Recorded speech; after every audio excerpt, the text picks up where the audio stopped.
I was actually going to ask you before we started how you're feeling doing this, because I can only imagine it might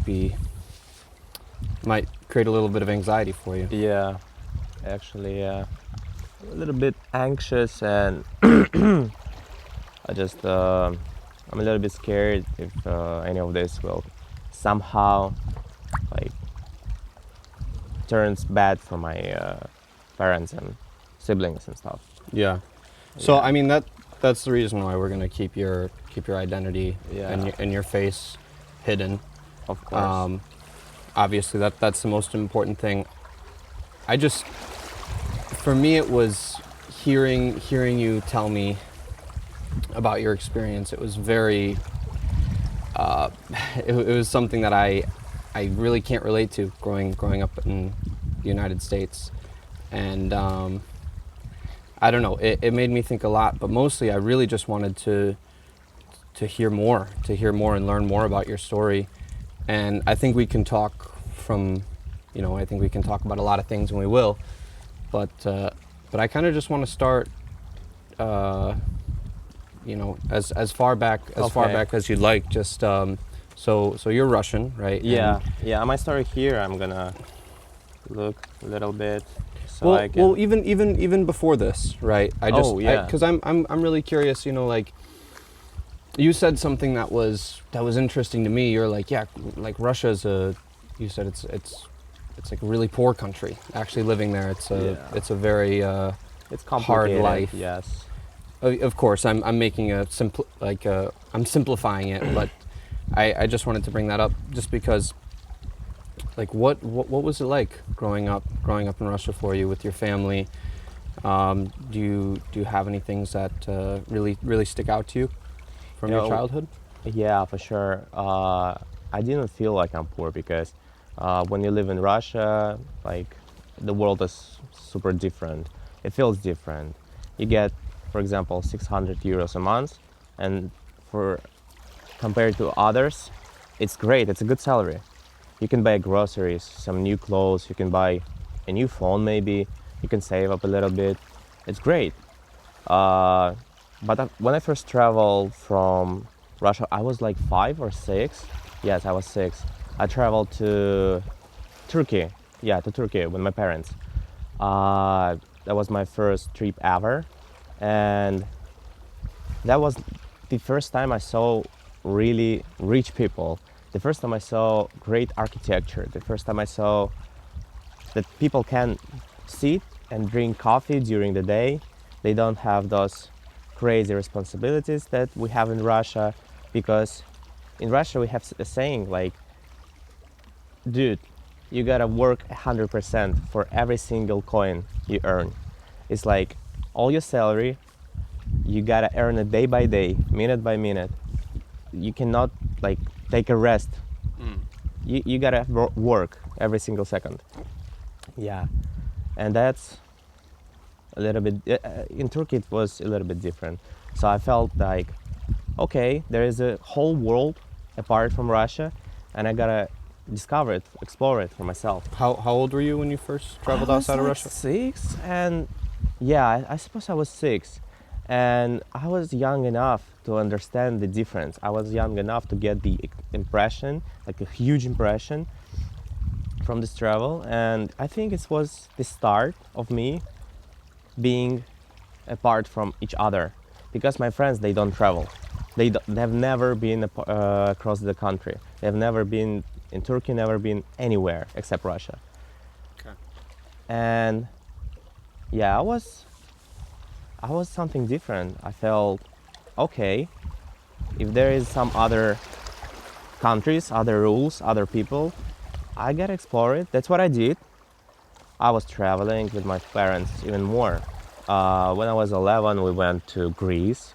When I was 13, we went to also Turkey, yeah. And when I was 14, we went to Egypt. And time by time, I started feeling that Russia isn't a great place. But because in Russia, people think Russia is the most like powerful country in the world. People there learn the highest having the highest salaries ever in the world compared to the whole world. Russia is the greatest. Okay. And all the people there think the same. Like, yeah, Russia, go ahead, Russia, woohoo, Russia, cool. Yeah, but when when you travel, when you go to Egypt, when you travel to other countries, your mindset gets different. It gets differences, and that was the time that I realized that something is wrong. Something is definitely wrong with Russia.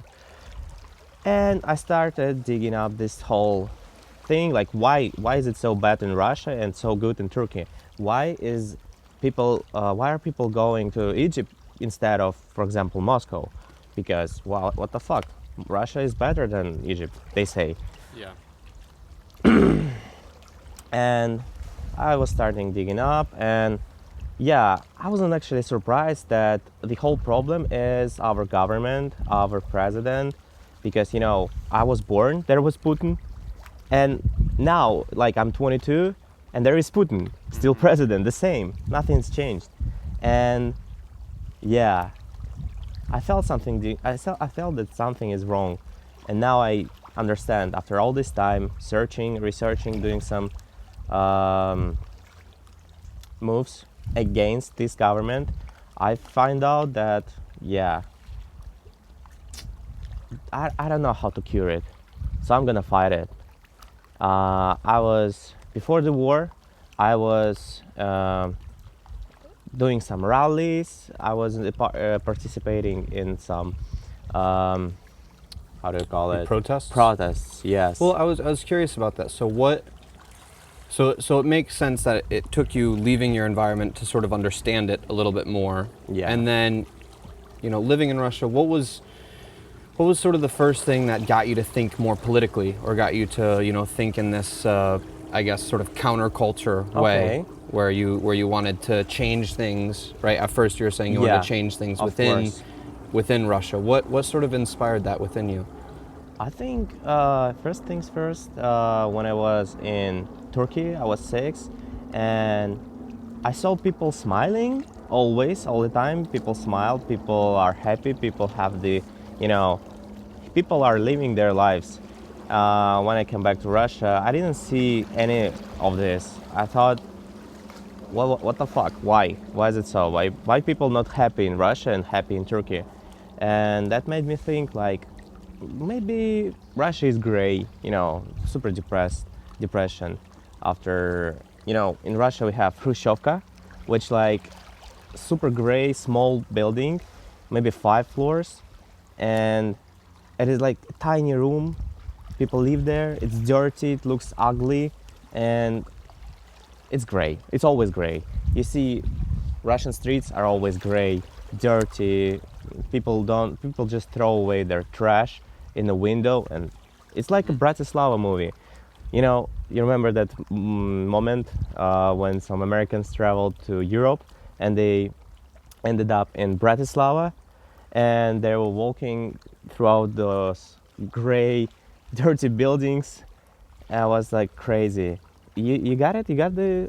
I haven't seen that movie, but, Okay, but I'll have to watch it now. Yeah, Okay, I'll watch it later. But Okay.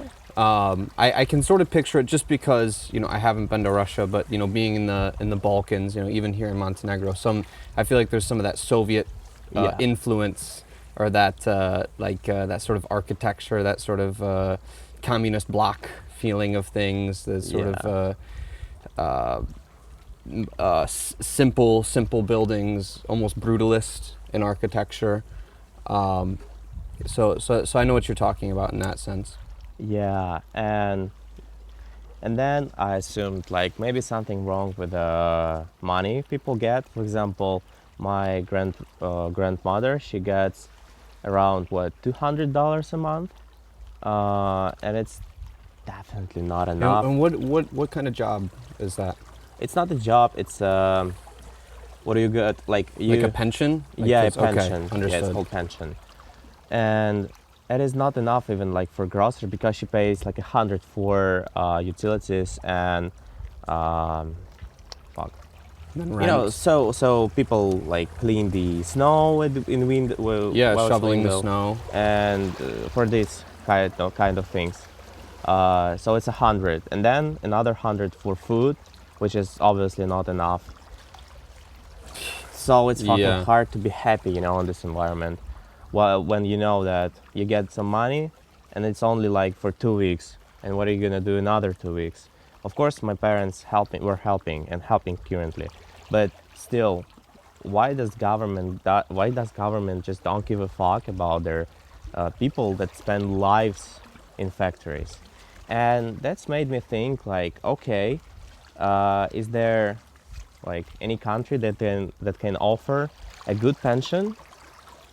And I figured out that all Europe, America, Canada, all those cool countries, The they Western yeah, world you're kind of referring to.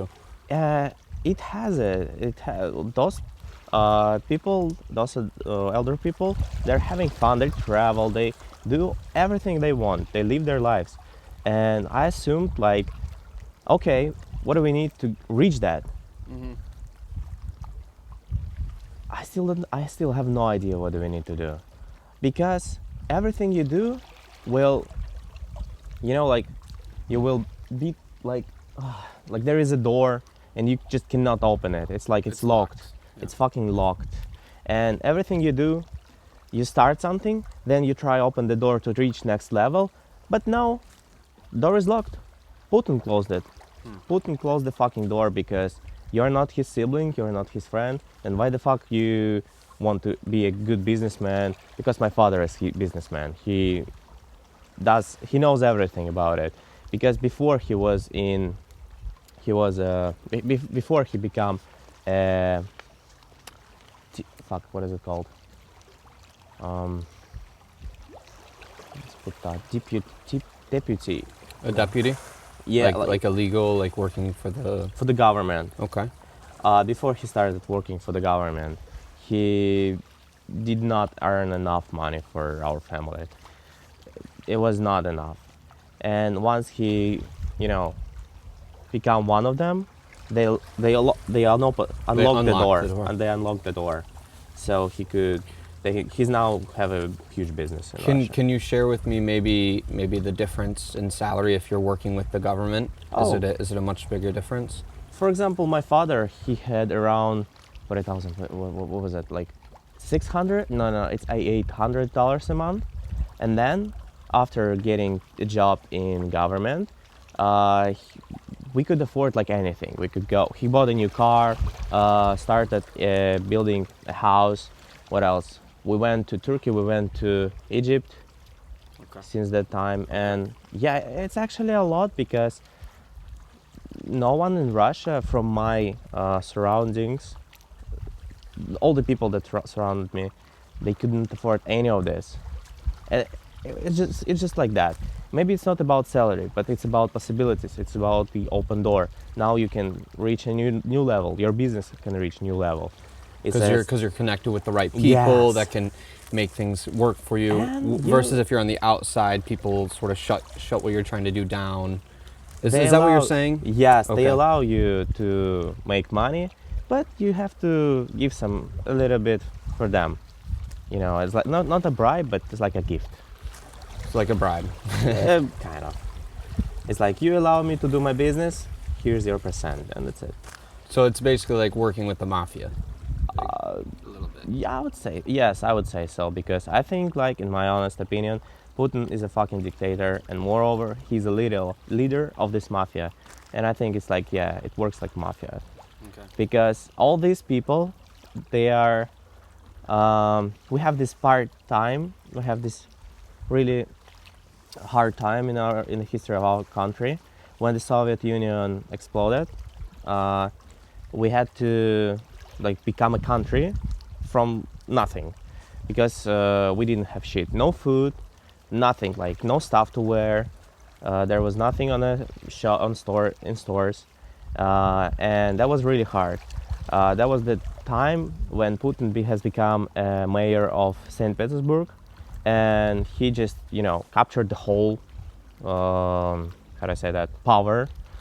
And then all the friends, he was with friends in 90s, we call it 90s. Yep. All his friends now, have businesses. They're with government. They do everything for government, and government does everything for them. And that's how it was. All these people now are deputies. And if you, from the very beginning, if you're a child, for example, like me, I'm 22, I'm a child still. If you want to go to politics, I don't think it will be good for you, because we have Maxim Katz. He's a super famous politician. He was trying to go with the government to change it at the very beginning. It's like now he can change it. Now once he get okay, let me put this different way. He was trying to be a deputy, but after the people understood that he's gonna change everything, that he doesn't take bribes, he wants to do better for the Basically country. wanted to clean it up. Yes. They just got rid of him. They just made him leave the country, and that's how it happened. That's it. He just left the country, and we lost a really good deputy. We lost a really smart guy that could really clean the whole shit up. Wow. And that's what they do to people who are really interested in working for government, Yeah. not for those people particularly. And yeah, I was like 14, and there was the guy, the first really good president. I mean, he was not a president, he was enrolling, how do I say that? Running for president? Running for president. And I was on some demonstrations, like, yes, Navalny, that's his. So again, is this the first time that you're getting into politics, that you're being Yeah. sort of active, like an Yeah. activist Yeah. within it? What was the name of this politician that you supported? It's Alexei Navalny. Okay.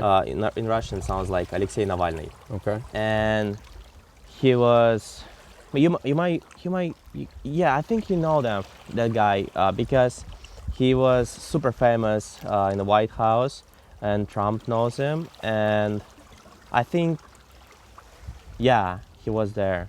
You might. So maybe this heard this about was this like how long ago was this that he was running for president? Oh, I was 14. I don't know, like around 6 years Okay. ago. Yeah. All right. So now you're really supporting this guy. What is he talking about? Same sort of things, sort of cleaning up. Yes, cleaning up. He wanted to kick every single Putin's friend out of the government. He wanted to do good stuff for business. He wanted to make Russia a really good and wealthy country. Okay. Because now this country works for only Putin's friends. And that's it. They gather all the money, and people eat shit. That's it. Got it.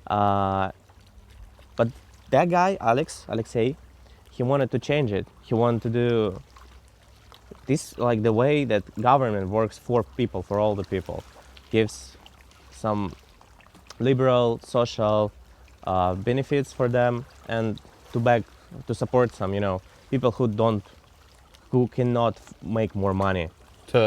Sounds like to let people create a livelihood for themselves. Yes. Instead of yeah. like sort of scraping by, so try to promote people to build for themselves and, Yeah. and allow that to happen, make Sure. that more accessible instead of what you're talking about with these locked doors. Yeah. And so now you're supporting this politician, and there's other groups. Are you a part of a group at this point, or how is that working? Yeah, I used to go. Like in Russia, it doesn't work like you're a part of group. So you just gather people. Some group gather people. It's called Navalny. Fuck. How do I say stop? Like. All right, whatever. A Navalny group. They were organizing some rallies, some protests and demonstrations, and it was online, so you could see the address and just come. And that's what we did. But the first actually time that I was like screaming, protesting, it was 2021, and I was in college, and that was the day when Alexei Navalny he got poisoned by Putin. He was almost dead on a plane, but he was saved and he was curing his all the poison in Germany. But then he decided to come back, and what Putin did, he just put him into prison immediately. Once the plane lands, they handcuff him and put into prison. And yes, that day, the Navalny group, they organized a huge demonstration to support Alexei, and maybe to like, So is the biggest of these protests happening in Moscow? yeah, but I was in Nizhny Novgorod that Okay. day. And yeah, it was huge. We were demanding like to free Navalny, to free the Alexei. And yeah, it was the day when, I can show you some footages. Yeah, I can show you some footages where people getting beaten by policemen. Same happened to Nizhny Novgorod, same in Moscow, same like in the whole country. Yeah, I managed to run, and I just run away, and yeah. But it was the first time that I actually came, like at the very beginning, and were had to leave at the very end. So I think it's the most active time. Yeah. So and then what? How would the sort of Russian government? How would they respond to these protests? They made police beat the people, and that's it. And then just when you're scared of being attacked, you just go home. That's what we did. So they would just beat people. Would they Yeah. arrest people as well, or they They just do whatever? As I remember, they arrested around 2,500 people in Nizhny Novgorod, or overall, I don't remember. Yeah, but they did arrest, they did beat, they did everything. Some people got tortured that day. The activists, yeah, particularly. And yeah, that was it. We had like another protest to support those people who was arrested the day before, and yeah, nothing happened. They didn't do shit. They just police beat and arrest again, and that's it. Nothing happened. And so that sort of calmed the people down. Looking at it from their point of view, they're like, all right, we settled this. Yes. essentially. Yeah, it was Because like people that. are too afraid. I mean, what are you going to do? Yeah. Right? Is that sort of what was going through your mind? Like, what are you Yes. thinking at this I point? thought like it doesn't help. It doesn't work at all. So when am I supposed to getting arrested for nothing? It's like we don't do shit. At our very best, at the very first day when there was more people. How many people do you think? Oh, a lot, like super a lot. Maybe 10, maybe 15,000. Okay. It was huge demonstrations. Okay. And yes, what were you talking? But even with those numbers, you didn't not you we didn't didn't get do anything shit. tangible. There's no Yes. tangible results. Yeah, because when they start fighting us, we did not like defend ourselves. We start running, and that's it. And they just one by one taking us and beat in a car to the police station. That's it. That's how it was. We didn't protect ourselves. I think that was the problem. And this is in 2021. 2021, yes. And it was a time when the only available good president just, was arrested. And that was it. It's like the end for the whole story, the whole political situation in Russia. Because now it's only Putin, and that's it. So you think that was the day that sort of you lost hope, maybe? Oh yeah, I did. And I from that day I was only trying to get out of the country, because if you cannot fight, you just gotta leave, because you either resist or you die. Why the fuck am I supposed to die?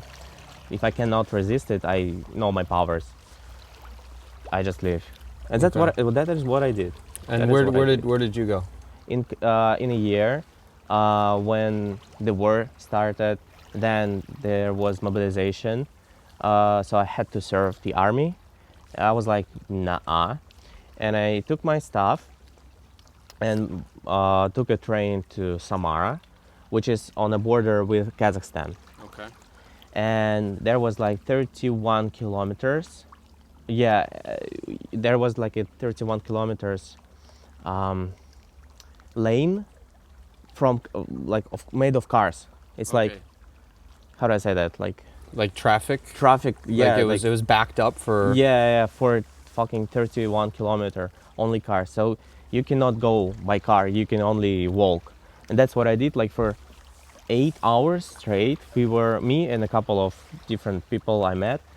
We were walking to the border to cross it. And sort of was everyone fleeing for the same reason? I Yeah. mean, this is right Yeah. when the war started, and so a lot of people are thinking, I'm getting the fuck out of here. It was like 6 months since the war started.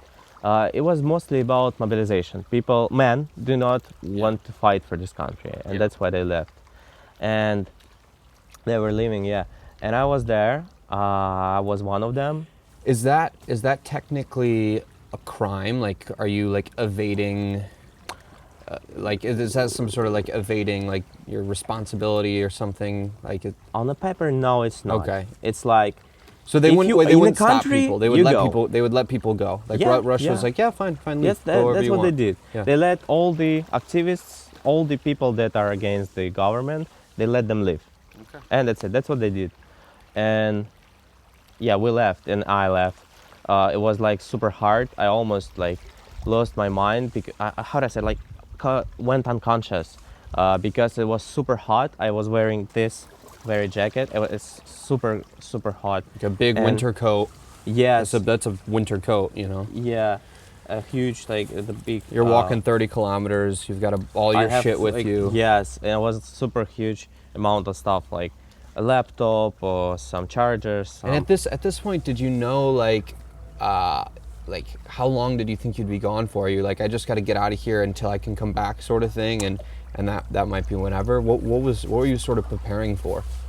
As I said a year ago, in 2021, I just said that no, I cannot resist. I need to live, and that's what I did. I planned the whole year where to go, and once the mobilization started, I had the plan. So Okay. I didn't want to come back like ever. I thought once I go, there is no way back. Okay. Yeah. So you went first to Kazakhstan and then you went further east. No, I was in Kazakhstan for 3 months, and I was 19. I was 19 years old. I lost all my money. How? It's like I paid super. Yeah, I paid a lot, extremely big amount of money for accommodation, because all the people from all Russia, they went to Kazakhstan, I see. and the prices increased I because see. I lived right on the border. Got it. Okay. The prices increased, and I had to pay a $300 a month for a room, and one tiny room, and that's what I did. 3 months. I was completely out of money because, as I said, I was 19. I didn't have shit, and that's the first time I went to work as a waiter. Yes, and yeah, I spent all my money and came back to Russia because I didn't have enough powers to proceed. I didn't have money. I had to pay for the accommodation, and you know what? After 3 months, it was kind of calm in Russia. It's like no mobilization. Mobilization has ended. This is still 2021. Are we getting into the fall? At this It's point? 2022. It's 2022. Now it's 2022. already. I'm in Kazakhstan. Okay. And in Russia, all the news says that it's fine, you can come back. No mobilization anymore because we've got enough people. So you're not worried about getting drafted. Yes. Okay. And I was like, okay, maybe getting back is not bad idea. It's not that bad idea. Well, you mean your family's there, your support system, everything you know No, is it's there. just I didn't have money and I couldn't proceed my travel. Okay. Because after 3 months, it was more like a travel, not like I moved to Kazakhstan. Yeah. So then you went back. You went back home after that. Yeah, I went back home, and the first thing I thought when I came back to my city was like, "What the fuck is this piece of shit?" Like after 3 months in 3 months in Kazakhstan, um, I felt like different. I didn't want to come back to my previous life. I felt free, and yeah, I reached like the first time I saw a Russian flag actually, and it's like "Welcome to Russia" sign. I was again. I felt like I'm in a jail, like they put me in a fucking prison, and I was like, no good. And there was like a month I was in Russia, and I felt so anxious. I felt so depressed. I've never actually felt anything like this in my whole life.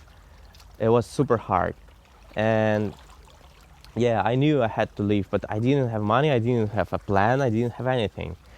And then I saw this advertisement on YouTube.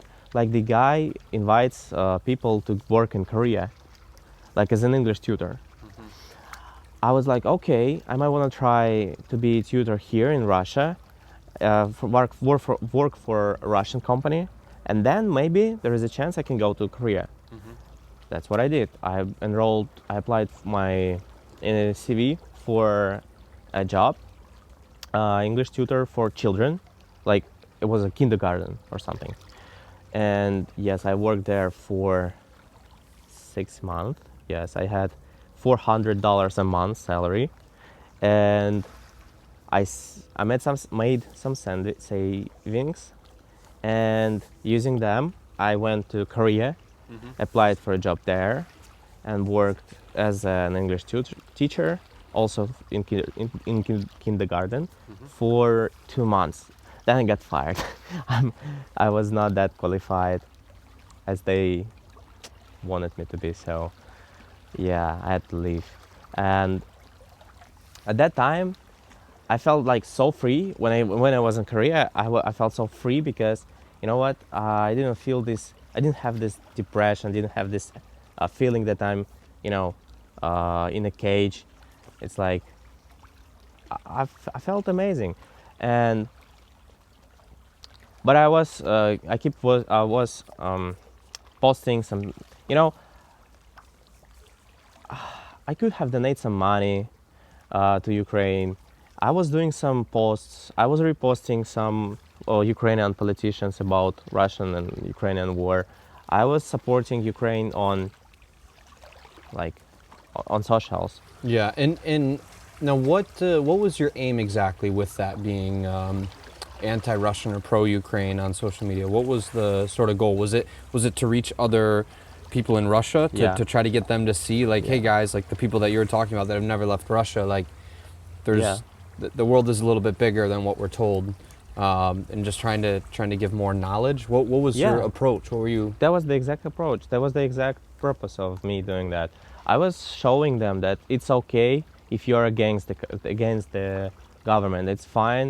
You have people like you. You have people that think like you. You're not alone.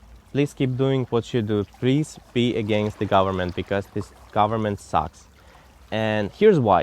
And I posted some pictures, some videos, some photos, I did some posts about some events in Russia, for example, mobilization, or how Ukrainians made an assault on the south of Russia. They almost they went into the country, made up killed some soldiers, Russian soldiers, and came back completely safe.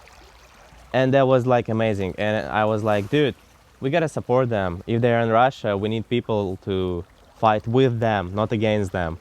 And that's what we did. I was just posting some information, like what to do if like Ukrainian soldiers in your country, in Russia, in your city, what to do. So now with that, that was cursed, right? The cursed territory, the cursed thing. So how was that portrayed from the Russian side? Obviously, I can imagine like, you know, they're killing our people. Like how is that sort of? How did people see it in Russia? Oh, they didn't know anything about it. It was on internet, yes, but mostly people don't use internet to reach for Interesting. news. So they didn't. They watch TV. Yes, but they didn't even let that information get to the Yeah, public. yeah. They wouldn't want people to know like Yeah. they could go into. They wouldn't even want them to know that it's Yeah. possible because, again, Russia's strong. You know that this whole Yeah. narrative. They want to push this narrative, and so Yes. they can't include that information. That's what they usually do, and they just didn't let it go to the news, and that's it. People just didn't even know about it. Okay. Wow. Once, So was I was just imagining, you know, of course, like you can take something and you can flip it one way, flip it the other way, but it was just not even known about at all. it's like not at all because when all the assault ended, uh, they said like there was an operation from Ukrainians on the south of Russia, but we killed them all, and that's it. That's what they said. After all, yeah, that was it. Uh, yeah, and when the war started, it was 24th February. Yeah, February 24th, 2022. I was in my bed. I woke up from the news, and all the people were saying like, "What the fuck is going on?" Well, like, why Russia invaded Ukraine? Everyone was shocked, and I didn't understand either what the fuck is happening. I was always on news. I didn't sleep for like 3 days, like none of sleep. I was watching these videos, how Russia like explode like everything, some airports, destroys human houses, like everything. They were killing everybody, and yeah, that was super scary how they bombed Mariupol. There is this city in Ukraine that they captured since the first day of invasion, and they bombed like complete like nothing. It's like there was the huge city. For example, it looked like Budva, and after only 3 days, it's like, you know, like a field full of dust, destroyed buildings, and nothing. It's like it was bombed like completely for only 3 days, and it was very hard to see because you're a Russian, you are responsible for all of this, but you cannot do shit. You just on the internet watching news, and what are you gonna do? We actually were trying to make demonstrations, but I didn't go actually because I knew that maybe these demonstrations could be last for me because it's already not about politics, it's about war. It's like it might be considered by president as a Like treason, almost. Like yeah, if you're. yes, like military, they can like kill people on the streets. So I said like What no, what no, no. what happened to those protests? Do you know? Oh, it was like 30 people came trying to say something, trying to scream, but police were like 100 people and there were 30 protesters. So nothing happened. Nothing. So most everyone was way too terrified to say Yeah. anything. And actually there was no, you know, they didn't arrest people as I remember. They just let them protest, and once people got tired, they just went home, and that's it. That's how it ended, as long as I remember, because yeah. Wow. And that was it. I didn't go because I was scared of, you know, getting into really big troubles. Yeah. And I'm sure most everyone else was too, if there was hardly Yeah. anyone there, right? People understand that it doesn't work in Russia if you just go to a protest. You need to have power, like an actual power, so you can actually say something to the leader of this country. Okay. So now going back, so you're in Korea. Now the job doesn't work out for you, so you're trying to figure something out. You have a little bit of money at this time, so you have some flexibility. Yeah, I had a debt. It was like $2,000, and I paid half of it, and then I had extra 500 cash. Yes, extra $500 in my pockets, and I didn't have. I had to wait like a month to get my salary from the company, from the my previous job that I got fired from. In Korea? Yes. Okay. From tutoring job. Yep. They fired me and they said like a month. You gotta wait for a month, And that's what I did. And while I was waiting, I was living in sauna. Sauna. I'm not familiar. Come on, you said you lived in sauna. No, it's like it's a place where people. Oh, you like, lived was- in a sauna. Like, Yes. Okay, yeah, like a hot room, Yes. essentially. Yeah. In Korea, it's So how does Really that work? interesting. It's like because I'm imagining like a sauna that's where people like it's in the gym or it's like Yeah. at someone's home. Yeah. It's what they do to, Yeah. So someone just puts like a mattress in there yeah, and you're just like and that's it. and that's it. Okay. So they That's don't use how it it for a works. sauna. It's just a building that they. Oh no, I use it as for a sauna. I use it to wash myself and to brush my teeth and stuff. So just But- everything. Yeah, It was Nice. the cheapest place to live, so that's what Cool. I did. Yeah, no, I've just never heard of that. That's really cool though. Yeah, but the problem is if you pay for the entrance, you cannot get out of the building because once you get out, you lose your money. You cannot come back. You cannot come back to sauna, and you can come back, but you will pay another 10,000 won. I see. Yeah. I see. And so in this time, like, what's going through your head? You're just trying to think like, I need to like. Are you thinking like I want to travel? Are you thinking I want to find a place to make a home? Or are you thinking I just need to stay out of Russia? Like what is it? What is in your mind? I needed to stay away from Russia because I was super, active online. I was posting like every day some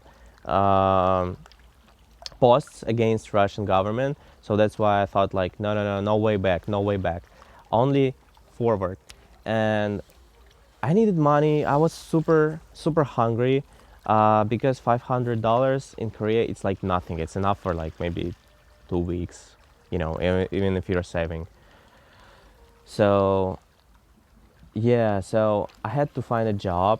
I was asking some people online if you guys have a job place for me, and yeah, I got an offer as a construction site worker. And that's what I did for a couple of months. And then I switched to another job and then to another. But all this time I was working, making these posts. I was trying to donate to Ukraine, but I needed to donate to other people first. Because from my Korean card, they do not support these donations. They just don't let you donate your money. Wow. And that's it. That's what they did. And I had to ask another people, another maybe Ukrainians. Hey, what's up? Brzo. Ciao. Hey. Yeah, it's kind of funny though. I like to be like in the middle of an action because this was like a small action. That was cool. Like there's nice interactions that happen here. you know? Yeah. It's just a dude walking with like 4 dogs. It's good energy. I like it.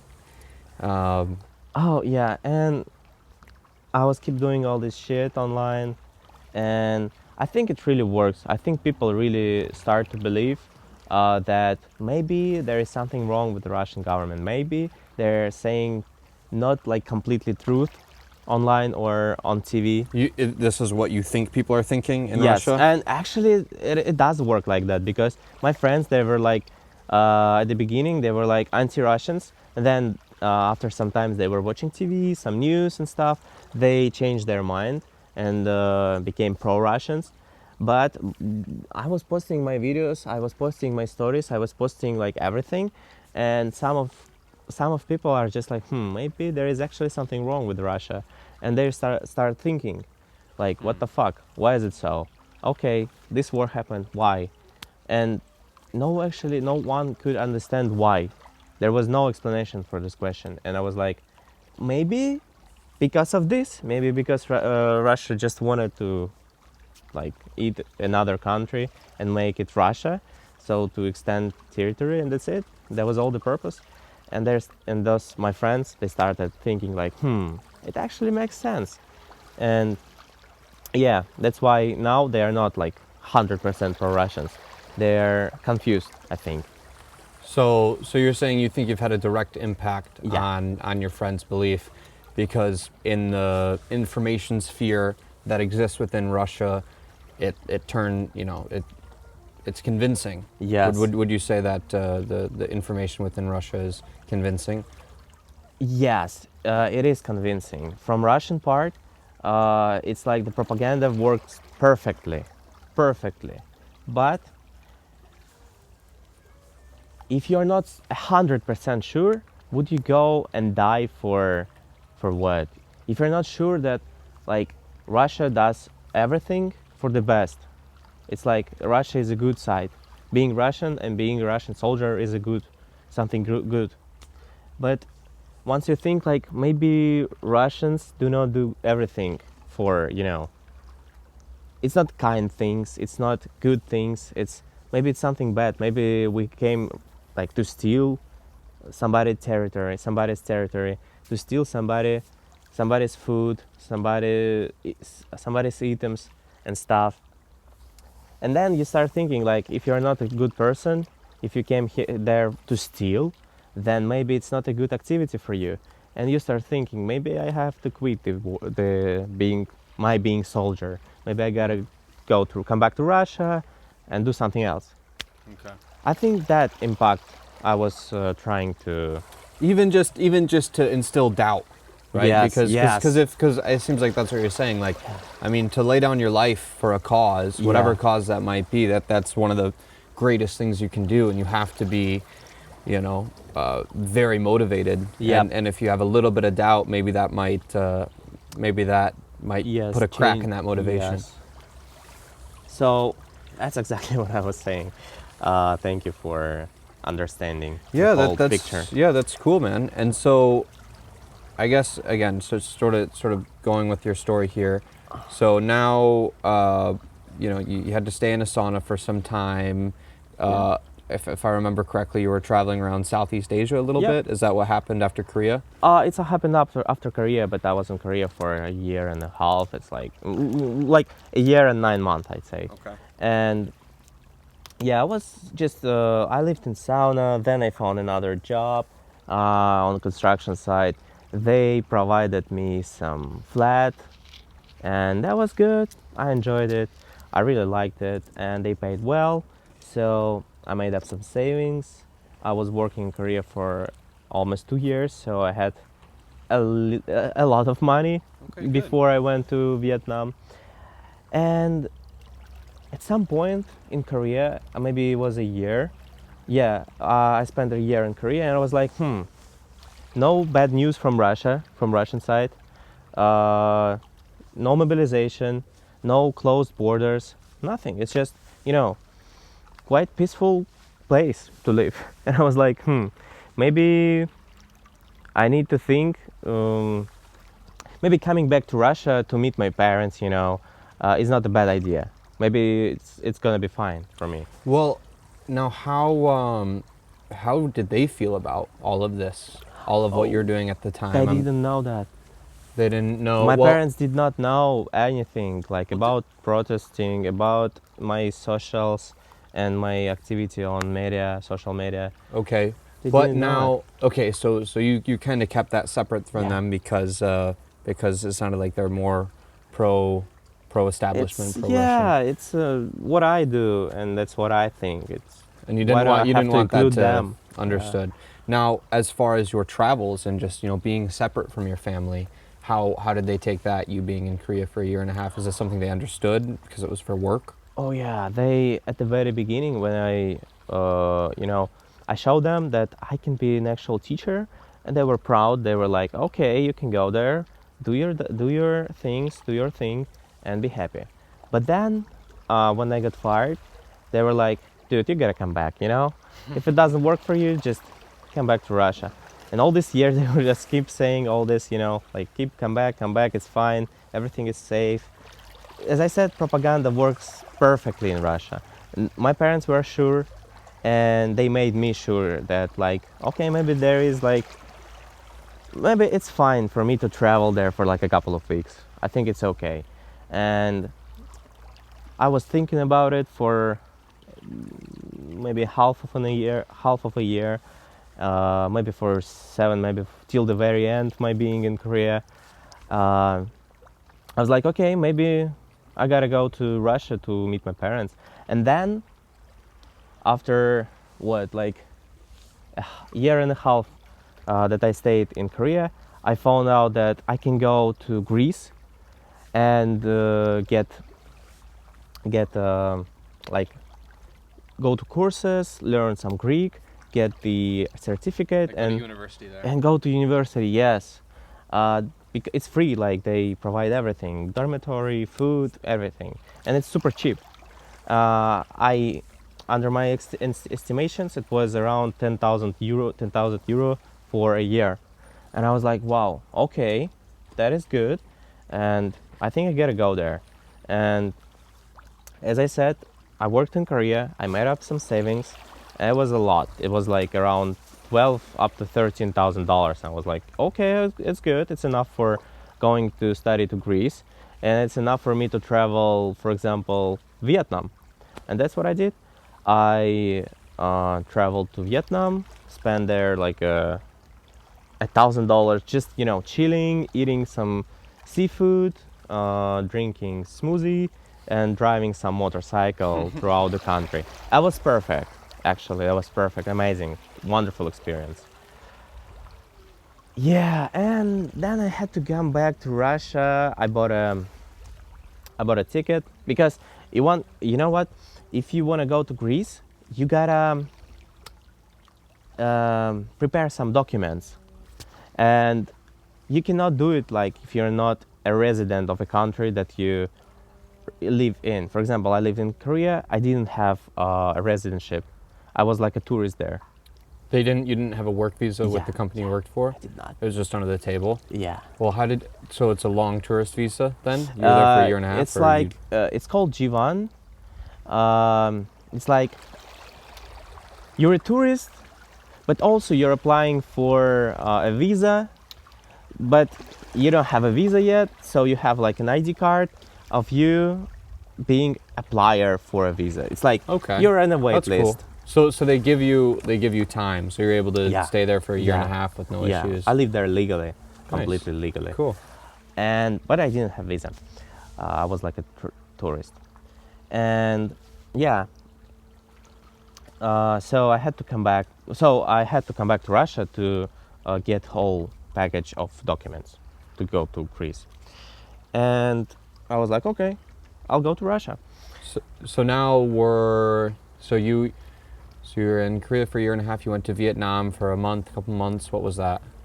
I lived there like I was working as a teacher. In Vietnam as well? Yes. Oh, cool. But you know what? It's like the first month was like completely chill. I didn't do Okay. shit. Got it. But the second month, it was like 10 days maybe. It was 2 weeks contract. 2 weeks. A 2-week contract. 2 week contract, and yeah, I was working for 10 days, but I burned out super fast, and also they were trying to exceed my contract, Okay. and I said no, and we had a little bit of fight there about it, like small argument, and yeah, I just 10 days was enough for me. Turns out I cannot work there. It's just super impossible for me. People Okay, there so are different. So at this point, you've got your mindset on Greece. You're like, Yeah. okay, sweet. So I just I got to was go like- home. I just got to get this shit, and then I'm going to go to Greece. So That now was my future. Yeah, so- I've so made now- this money. I earned this by my fucking tears and blood, and then I just, I think I deserve a good education, and yes, I got my mindset on course on Greece, and yeah, I had to go to Russia. It's not like I wanted to go there. so- It's not like I planned this trip for this Yeah. whole time. No. if you could have gone straight to Greece, you would have. Oh But yeah, definitely. yes. So now this is. So when was this that you had to go back to Russia? This was last fall, then fall 2024. Yes. Yes. Okay. Yes. All right. So you. It was January. Yes. No. December. I think it was December. And now during this time outside of Russia, what else was there anything else like besides the social media posting? Like how else were you trying to be effective? I also did some stuff. I was trying to help Ukrainian uh, agents. Like, can I say that? It's called gur in Ukrainian. It's like fuck. How do I put it in English? I don't know how to say this in English. It's like if you have any information of Russian ammunition about Russian soldiers, like high ranked soldiers, in you leak it to Officers. them. Yes, officers. You leak it to these Ukrainians, and they will definitely do something with this information. For example, so to Ukrainian intelligence. yes, and as they, so they, fuck. I need to read it on my phone because It's okay. Take it's your hard time. to explain without reading it. That's okay.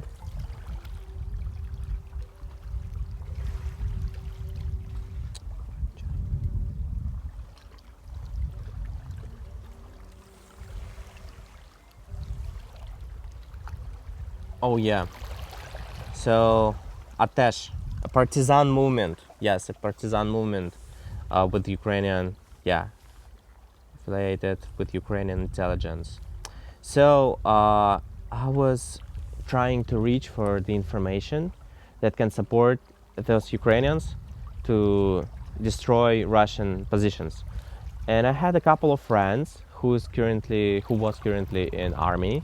They were serving on a border, and they might have known something about, like, officers and about so how to say war drop, not Like positions. warm house, yeah, like warm houses with ammunition, maybe some tank positions. Like, okay, like storage and barracks. Yeah, storages, everything.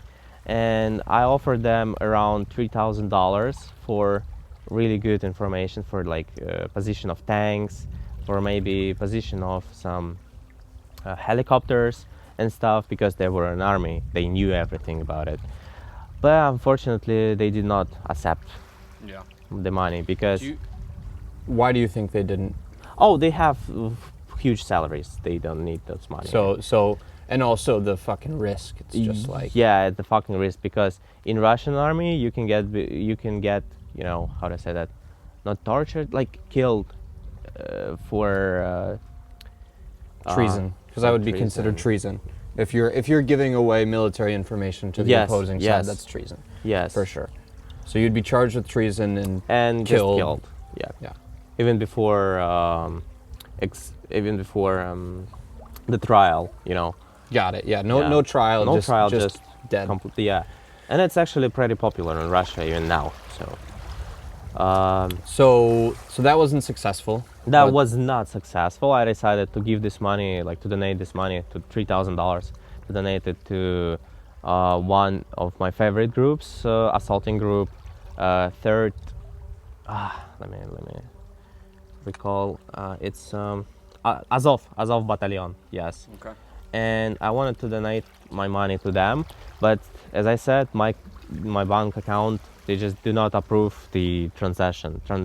Yeah, because you have a Russian bank account. and No, not Russian. I used Korean? the Korean bank account. But even bank they account. did not yeah, have they a- just say, dude, no. Okay. Without visa, without residency, no, you don't do that.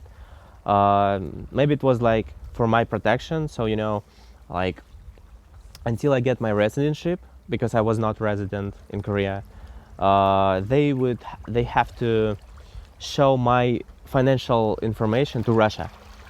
So if I donate something, Russians will see that, and they will charge me like, "What the fuck? You donate to our enemies." and that would be a serious. Yeah, serious it's crime.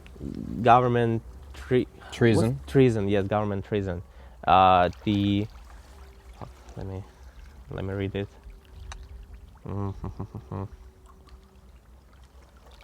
It's considered as.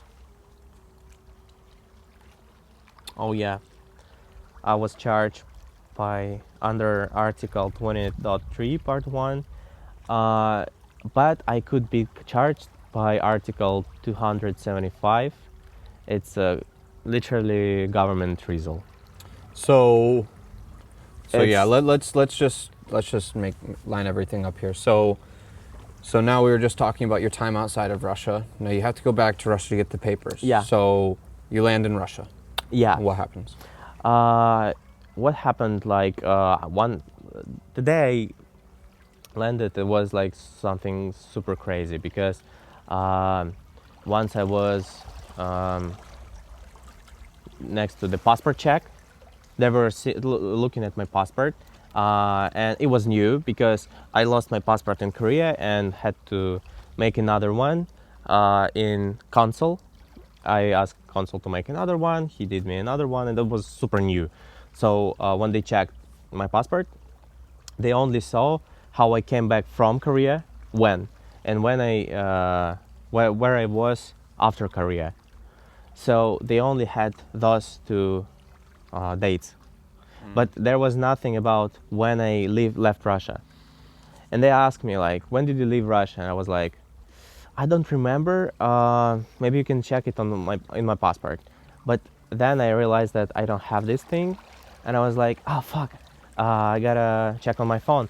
And he said, okay, no need checking. Your passport is now with me. You can wait me. I'll take your passport. You can wait me here for 5 minutes.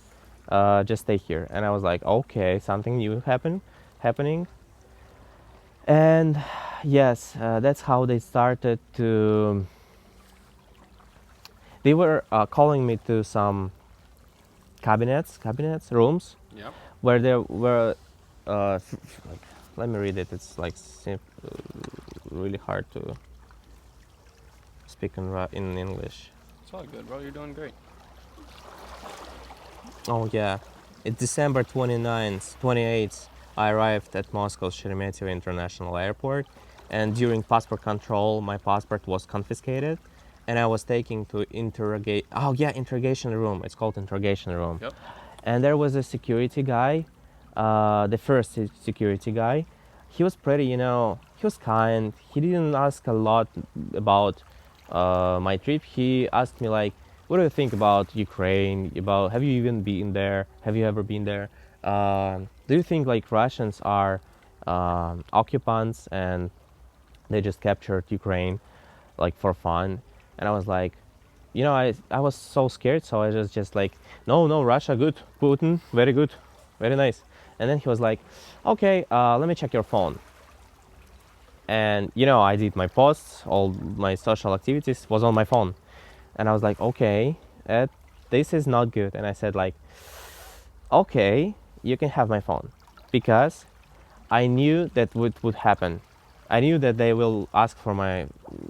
You knew that you wouldn't be able to keep it from them. Yes, they will ask my phone. They will check my phone. I knew that. I was prepared. I deleted every single application. I deleted my accounts on Insta and on Facebook and on popular in Russia ВКонтакте, and there was my account on Threads, also deleted. Yeah, so I was prepared, and also Telegram deleted. I was prepared, and I handed him my phone. He took it, and there was actually nothing on it. It was super, You were clean. I cleaned it. I cleaned the you were whole clean. shit up, and there was nothing. But he saw, that my phone is like a new. It's like no applications, nothing. It's super clean. So he it looked assumed that suspicious. super suspicious. He knew that I just deleted everything. Ah. And what he did is he took my phone, gave it to me, and he said, wait here for like 5 minutes. In 15 minutes, there was another dude. He didn't say shit. It was not security guard completely, because definitely because he wore suit. He didn't like show me who he is. He just entered the room and he said, like, give me your phone, like that, like, fast, give me your phone. I was like, okay, here you go. Then he asked about password. I gave him my password, and he was checking everything. And I was like, okay, now I want you to leave the room. And I left, because what are you gonna do? Fight? You're gonna try. Yeah, so at this point, you're just like, I'm just going to comply with everything. Okay. This will be done with. I'll get home to my family. Yeah, because sort the of. first dude, I was so confident after I tricked the first guy, and I was like, okay, let's do it your way. I gave my phone, and I was waiting in the airport. Yeah, that was pretty good because I knew like there is nothing on my phone, so he cannot find anything. But he's not that stupid. He took a laptop with some, I don't know what this was, some FBI things, and he figured out that I deleted like some applications like 10 minutes ago or an hour ago. I see. He saw that. He saw that I was typing something. It's like it's also saved on your phone. You can all the text you ever typed, it's on your phone. Like the keystrokes, like all Yes, the, all the yes. okay, So wow. all the words you ever typed, all the keys you ever typed, it's in there. He checked it and he saw some pro-Ukrainian words. It's like there was a sentence like "kill Russians" that I wrote, and he's like, okay. He came back in half of an hour, I say, and then he's like, "What the fuck is that?" He pointed the phone at me, and they were like, "Text, text, text, kill Russians, text, text, good." I wrote it. I typed it on my keyboard, on my phone, and it was like pointing it at me, and it was like, "Is it funny for you? What the fuck is that? Was it a joke? What are you gonna say? You came here to kill Russians? What the fuck?" And I was like, "Oh, okay, this might be a joke, but I don't know. Maybe it's my friend wrote, but how can you be sure that it's mine? Like, it's my phone, yes, but I didn't type anything like this. It might be my like friend. I was in Korea." Got it. So he was like, okay. Then he disappeared for like 5 minutes, and there was another dude, third guy, and I knew he's like a security in the airport or something because he wore like guard suit, and it was completely obvious because he had his name here, a badge, and I was like, what do you need? And he was like, come with me to the interior room. Another interrogation. Yes, room. So they're interrogation, moving you yes. around. Yeah, and there was another dude, completely new for me. He didn't wear a suit. He had a t-shirt. He had a shirt and regular trousers, and that's it. And I was like, okay, what are we gonna do?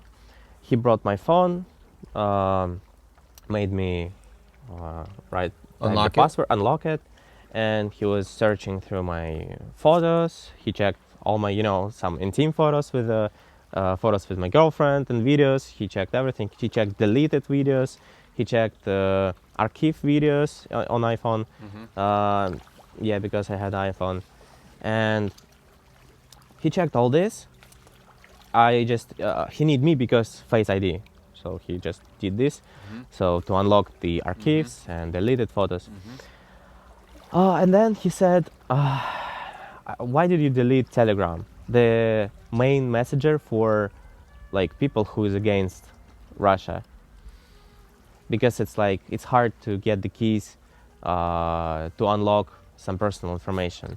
Just Telegram doesn't do it, doesn't share this information to the Russian government. And yeah, I was like, yeah, I deleted it because I thought it's illegal in Russia, because in Russia they banned Instagram, Facebook, everything. And I was like, maybe there is like Telegram is also banned, so I deleted it. So yeah, not to break the law. And he was like, haha, funny, because he knew that I'm about to trick him and I'm just saying bullshit. It's complete lie. And he told me like, okay, now you're gonna download it. And I was like, okay.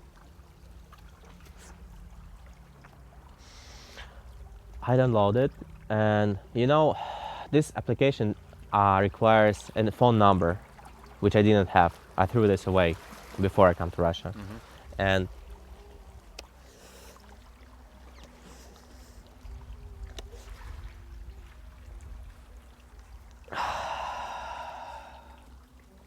Yeah.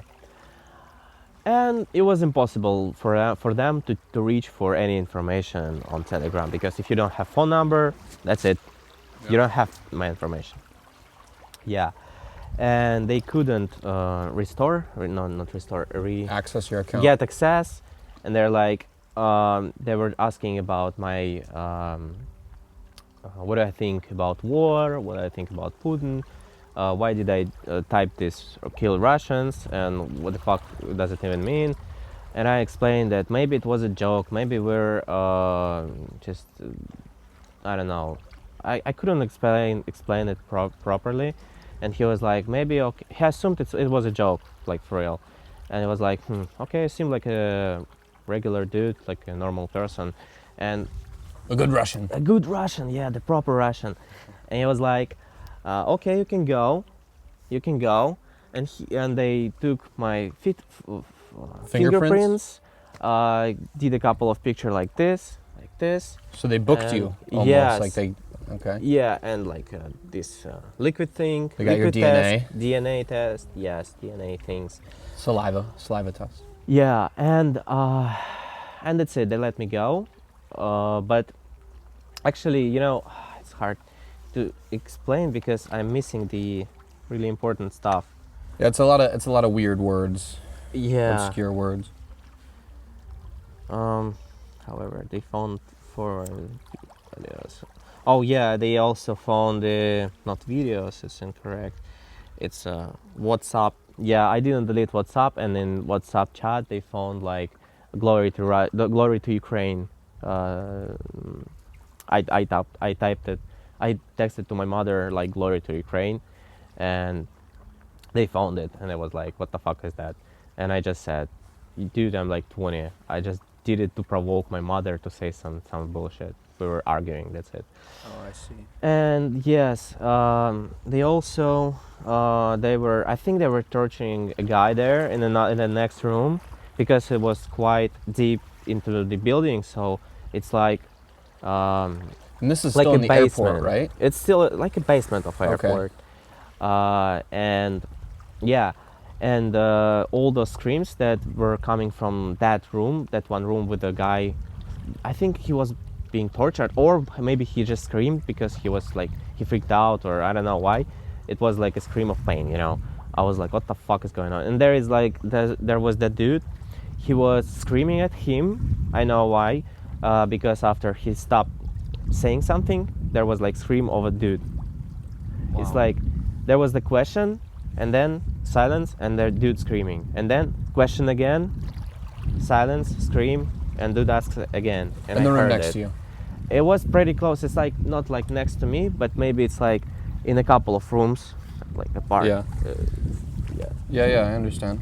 Yeah, I need to put on some layers. But so they let you go. They booked you, and then they gave you There back is all your some- stuff, and there then is some information that I need to read first, because I don't remember. I just, when I was writing it down, I was trying to remember everything. But now it's like my head it's not like focused on memory. It's focused on more on content we're making. So No, don't worry. It's all good. Just relax.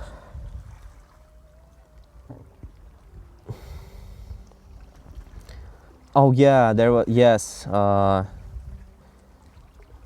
After waiting in the hallway, they asked me to get back to the room. Interrogation room, and there was like a couple of guys. I think they were just there to ask the officer that was speaking to me. I think they were just waiting for him to go to the bar together. Okay. So they just checked on him, and the officer was speaking to me. He just said that he need to take care of me first, and then he's free. Okay. And they were like, no, forget about him. Just give him a regular like a prison A sentence. tag, a sentence. Yeah, just give him a regular sentence, and that's it, and let him go, and then police will take care of it. So it was like this, and they just like tried to persuade me that I have nothing. If I have nothing to fear about, then just give all the information, say everything. What the fuck? Why? What am I hiding? Like if you have nothing to hide, just say, just speak. Yeah. And I don't know why, but since I understood that they were just, you know, they were there only because he's still with me, they need him, not me. They didn't come to make me feel bad. They came to his friend. They came to his friend to pick him up, and that's it. And I was like, I felt so confident. I refused to give my phone anymore. I refused to do anything. I was Yeah, like, you're like, oh, I'm you good. want to I'm good. sentence me? Okay, go ahead. I don't give a fuck. Because it seemed like a small deal. They were kind of like playing it off, like not a big deal. Whatever. Yeah, I was like, okay, it's funny, haha, sentence me, okay, but I don't do shit. Oh, that's it. We're done. Yeah, they don't have anything on me. Yeah. I'm fine. It's like, yeah, they like pointed at me like some text, you know, like a note, or like an application note. It just typed some text, and there was like, fuck, kill Russians. What the fuck? It's not the proof. It's not the proof of anything. It's not evidence. Yeah, so I was like, you don't have shit on me, so it's like I'm free, so can I go? And they were like, okay. They gave me my phone, and I refused to give it anymore to them. And they just make me leave, and that's it. I left. So you're back home, and are you thinking like, you're like, okay, is this situation out of your mind? Because you're seeing your family. No. I was like, okay, I will need maybe a week, maybe 10 days here in Russia, and I will just go somewhere else, because that situation made me think that all that I did on the internet, it's going against me right now. So I had to leave. I knew that they will come again in maybe in a month, and 2 months, a half of a year, but they will come. Yeah. And once I'm in Russia, I cannot protect myself. It's just impossible. This war machine, this government machine is just too much. It's super huge, so I cannot just do anything against it. And I was like, okay, changing plans, no Greece anymore. We are hanging out with my parents. I wanted to meet all my friends, all my parents, make it like a trip. Yep. And that's it. I will go somewhere else, maybe back in Vietnam, maybe somewhere in China. And I was pretty okay with it. And yeah, I had this thought after I get out of the airport, like immediately. I knew that if this shit happens, no, just you gotta move somewhere else. Yeah, and once I come back to my home, I met my parents. We had some breakfast together because I came in the morning. Then I took a nap. We went to my grandmother, spent the whole night, drinking and having fun. And then I slept. I refused to go home. I felt like so weak and tired after trip from Vietnam, China, and then Russia. It took me like the whole day of flying. So I was. And then you were like interrogated. Yeah, so and then like, yes, it was super hard, and yeah, I stressed like I was like my hands were shaking, and I couldn't say like something like a sentence properly, because it sounds like I speak English. For example, back then I was speaking Russian like I speak English right now. I'm super like stressed, because if I start speaking Russian now, it would be like a good pure sentence. You would understand it. Yeah. I'm understanding everything you're saying, dude. You're doing good. Yeah.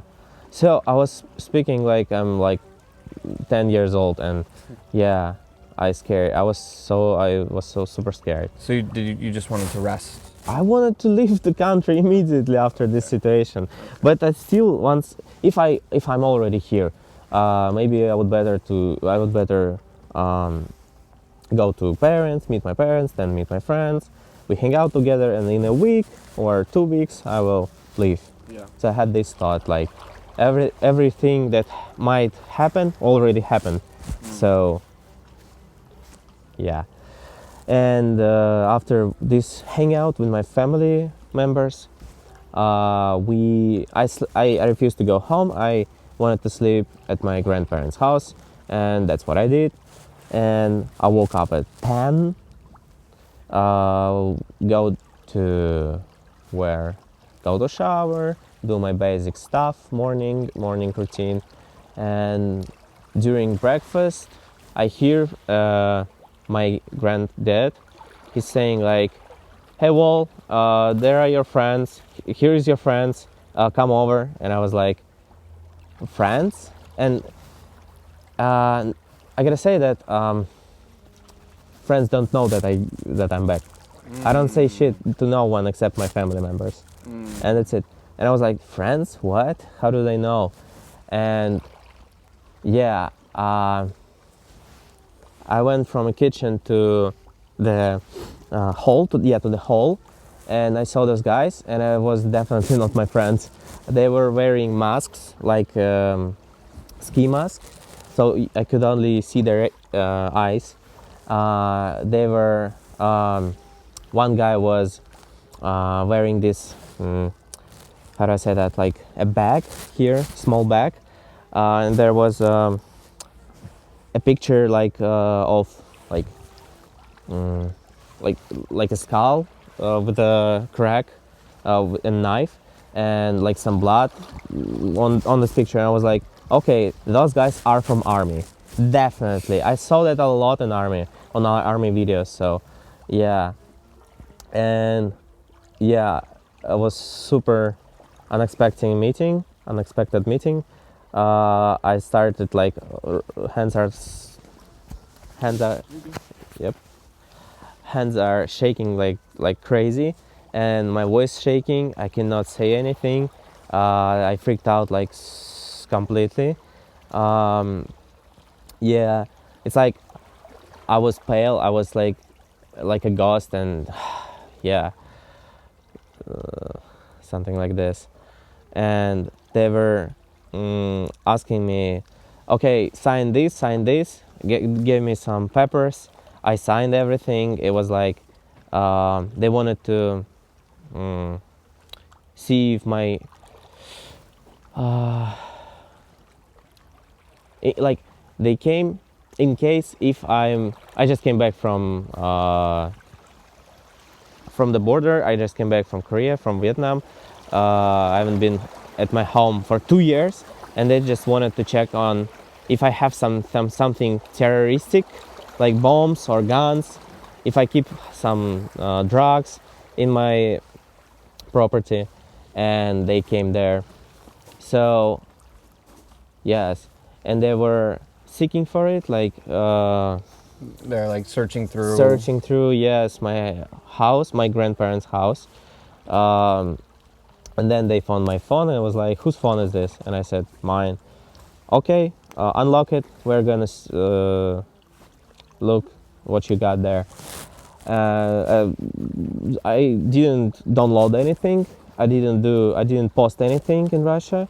So I was like, if on the airport they didn't find anything, those guys either are not gonna find anything. I gave my phone. I unlocked it.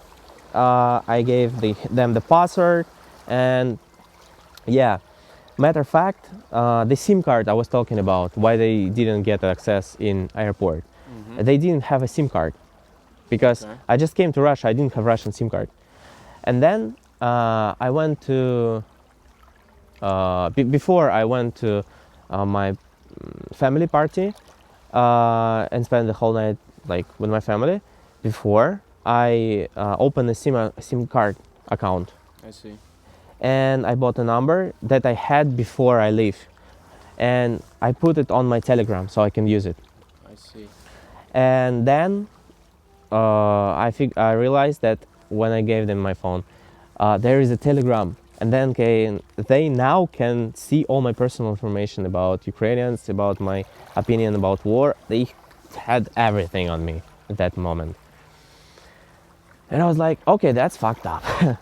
And yeah, the first thing they did is checking my gallery. They didn't find anything. And then after doing this, And this is still in your grandparents' house. yes, it's So still what in are, my what are- gra- your grandparents are like, what the fuck? Yeah, they're like, what the fuck, what's going on? But there was like dude from police. He showed his badge number. He showed his badge. He's like from police. We're gonna talk to your grandson about like he just come back to the country. We wanted to check on if he's a terrorist or not. Yes, and they said if it's fine, if it goes fine, he'll be free. We're not taking him anywhere. He was making sure everything is going all right. But yeah, there was this dude from I know he's from FBI now, but I didn't know that when it happened. Yeah, the FBI dude, he was all constantly like, you motherfucker, because of you people die, Russians dying in Ukraine, because you like partisaning, like because you do everything against Russia. That's why our people, like right now, our men dying there in Ukraine. And I was like, what the fuck? Like, why are you talking to me like that? And I was constantly under his pressure, and he said like, no, dude, don't think that you get right now that you get to the police station. No, that ain't happen. If you have something on you right now, if we see something right now, you're not getting to police station. You're going to forest, and you just he was like, he said that they're just gonna kill me there and throw me away in the forest. And this is in front of your grandparents. He's saying this. No, no. They made them go to another room. But you don't think they're hearing this? Like they're definitely hearing this. It's like he didn't say it out loud, like loudly. He said it Gotcha, like not gotcha. like whispering, but like this. What? Oh, I see. You are like this. Wow. Yeah. Yeah. So I don't think they heard it. But I told them once I get a chance.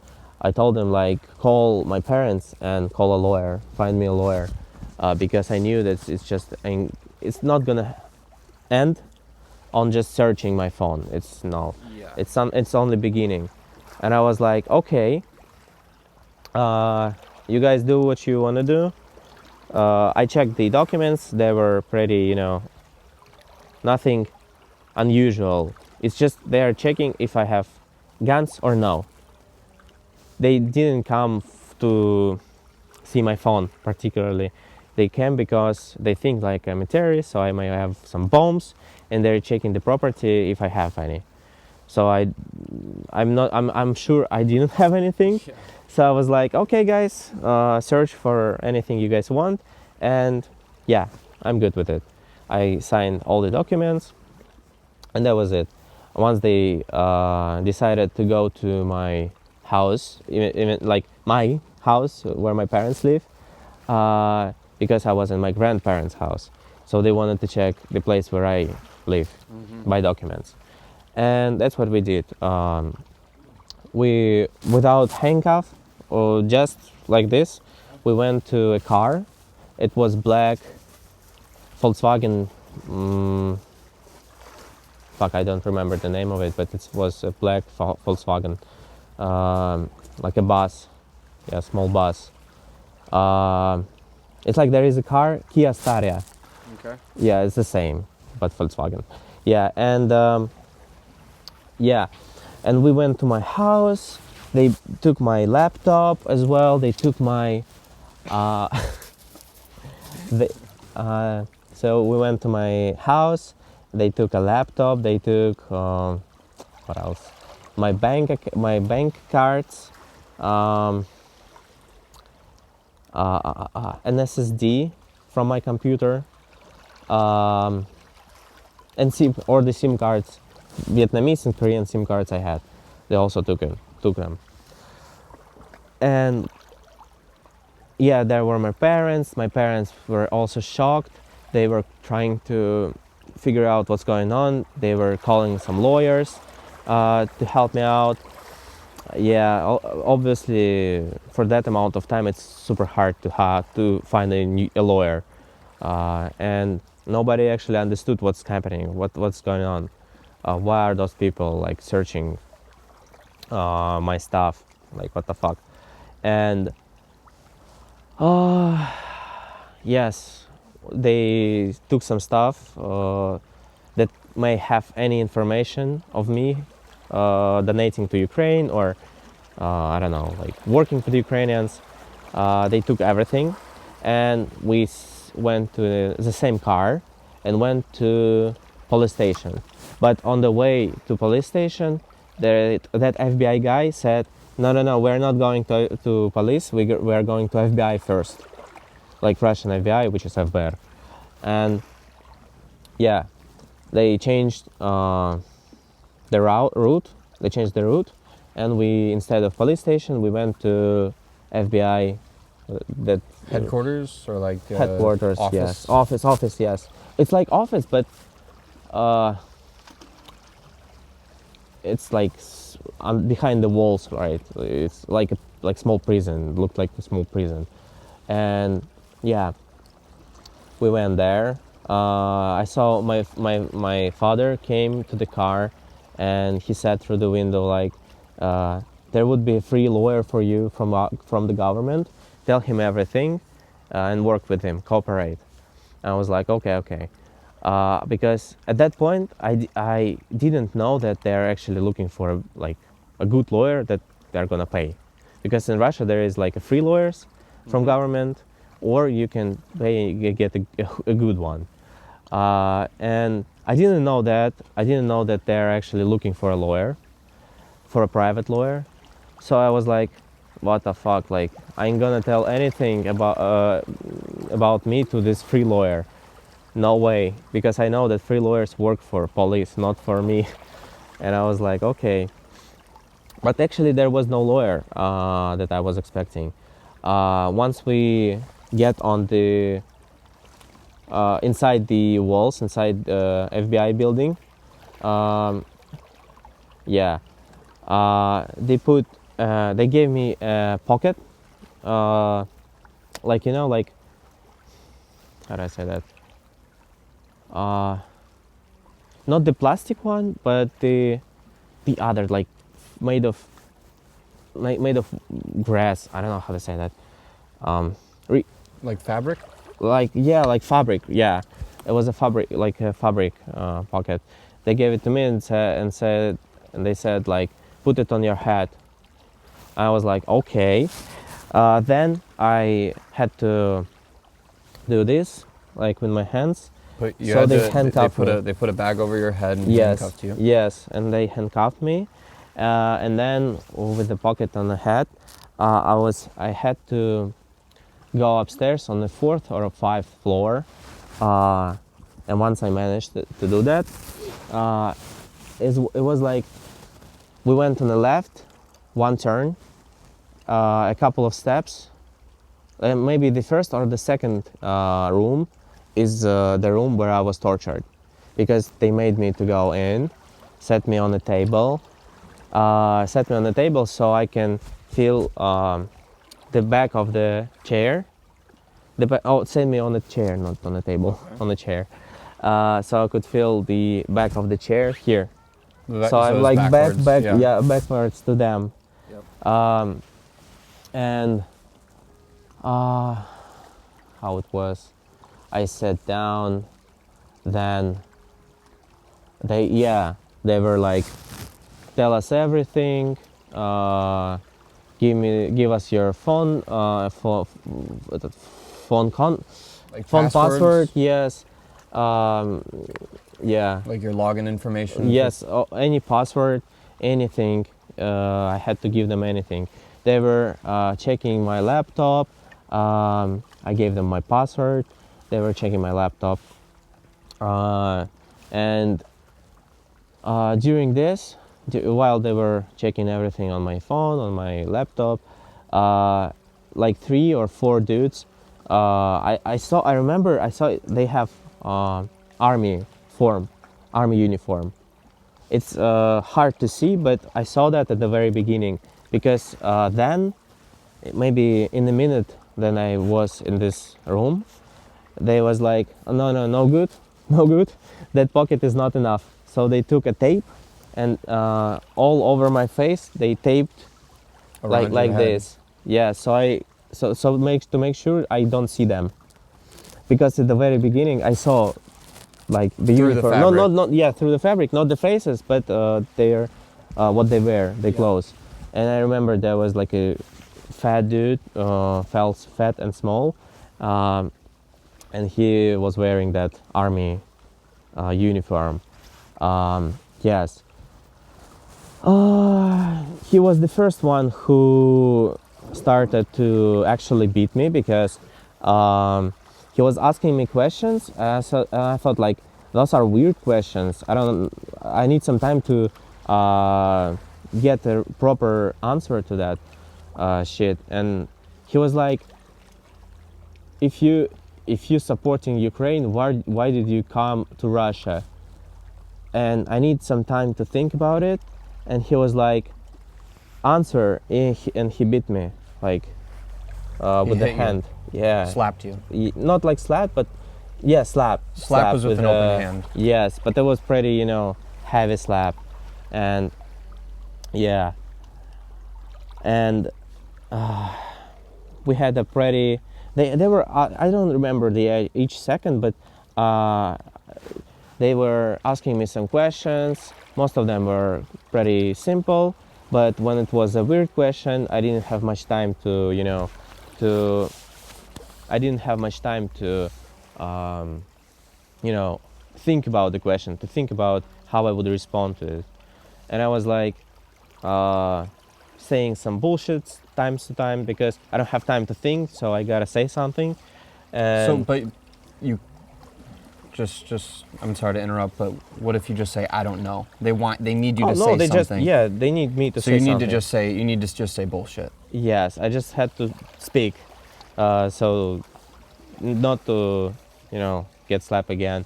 And actually, even if I say something, they just, beat me again and again and again. It was slap, it was a fist, everything. They also were doing this thing like they have, the police has this like a Like stick. a baton, Yeah, maybe it's like a club. like a stick with a small stick here. Yeah, black stick Okay, yeah. to beat people. Yeah. Yeah, they were doing like they beat this stick like this on top of my head at the same very spot. The same spot. At the same spot, always at the same spot. And if I try to move my head, so to change this to change the spot, I wanted to change Yeah. the spot. That's why I move my head. He get like my head like this and does a slap. So you for would that. hold your head. And Yeah, so I hit got you. so he yeah, so because it's painful, because it's like, minute, then 2 minutes, and it starts to be, not, you don't feel good getting beaten by this small thing. It's like one spot. So like Yeah. the end of the baton, basically they would Yes. they would hit Yeah, the top yeah, of your head yeah. with the end of the baton in Yeah. the same spot. Yes, it was not a heavy But it was just kick. Yeah, but it's just over and over and over over. and over and over at the same spot. In 4-5 minutes, you start to really suffer it, because it's like it's super painful. And they were doing this. Once they figured out that it's not enough, because they didn't get any information from me. For all those political questions, I was saying like Putin, very good, Russia, very good. I support Russian army, very good. And I was doing like this, so they didn't get any information, any information that they were accusing me. Yeah. So they were trying to find anything that can prove the fact that I'm a terrorist. Yeah. And I didn't give them anything. They starting to do the same that they do with my head, only with this part of The ankle. ankle. The Yes, the ball of your ankle. Yes. Particularly, they took what is it called? A hammer, like a small hammer, for nails, for small nails, and they started to beat me at the same spot. It was not heavy, but it was pretty. I felt each time I felt it like very harmful, very painful. And you know, this spot, it doesn't have. It can be like blue. Like after It can't you, bruise. it can doesn't bruise. Yes, it does not. It's only it can be a little bit red, and that's it. So you cannot prove the fact of torturing. That's why they decided to beat here and here particularly. Then they were doing this. I was sitting like this, my legs under the chair. They took off my one of my boot. Shoes. Yeah, one of my shoes, and were doing this thing to the band, and yeah, and I didn't. And they were asking like some questions like, "What are you? How did you help Ukrainians? Did you donate to Ukraine?" And I just said, "No, no, no, no." And it's like, yeah. So they have nothing to catch. They have nothing, no information, no nothing new, and it was very actually painful. And here, and they were like, okay, we need something more. And then they brought like how do I say that, when you get a vaccine, like this thing. Injection, like a needle. Yeah, like injection. A shot. So they had two. One they put here on my left hand, and they said like it's a methadone. It's a drug that will make my heart beat bit lower, and like I'm gonna get unconscious. So it's and a if sedative. Yeah, and it's like if I don't say anything myself, if I don't relieve the truth, that I work with Ukrainians, they will just torture me to the death, because if they don't do another second injection, it's like I'm dead. My heart is gonna just stop. And I was like, I didn't know actually that it's true. I thought like they're bluffing, and I was like, okay, go for it, here, please. And he did, and maybe in 20 minutes of them keep searching on my phone, keep looking everything on my phone, on my laptop. They also asked me some stupid questions, but you know, times to time, also beat me like this, without fists, only like this, only what this part Slapping here. you on the face. Yeah. So no, how to say that? No breeze, no fuck. Like bruises. No bruises. It would just like sting. Yeah, essentially. They couldn't hit hard, otherwise it would bruise and it would show. They did like here, like at this part. Like behind your ears. Yes, like behind, like not behind. There's like a skull here. Yeah. And they were beating me here with the fists, but so they were face, punching you on. Yeah, all the face, only with slap. It was heavy slap, super heavy. I felt it like not good, and I was like, okay, if they injected me with something, they are expecting me to say everything even now, like right now. Like after this, I gotta actually say them everything. And I was making up some story that I did all that only to give. Oh yeah, I'm sorry, I forgot the really important fact that when they downloaded Telegram, they got access, and they found out that I worked with Ukrainians. They saw me texting to Ukrainian army, like, I have information, here's the information, here's the positions, please prove it and destroy. That's what they found out. And that's why they brought me not to police station, but to But you didn't have any information. You were just asking if you could help them. Yes, I asked if I can help them. So I didn't. There was no actual information. There was just me asking if I can help anyhow. Wow. Yes, because I used another Telegram account to talk to them. Yeah, it was Korean number, which I like threw away when I went to Russia. So they didn't get that one. Yeah, they didn't get that one. So yes, and they were torturing me. They didn't get any information for like 20 minutes, and in 20 minutes, the guy who was doing the injection, he came and he said, did you guys do like a second injection to him, or you want to happen it like it happened last time?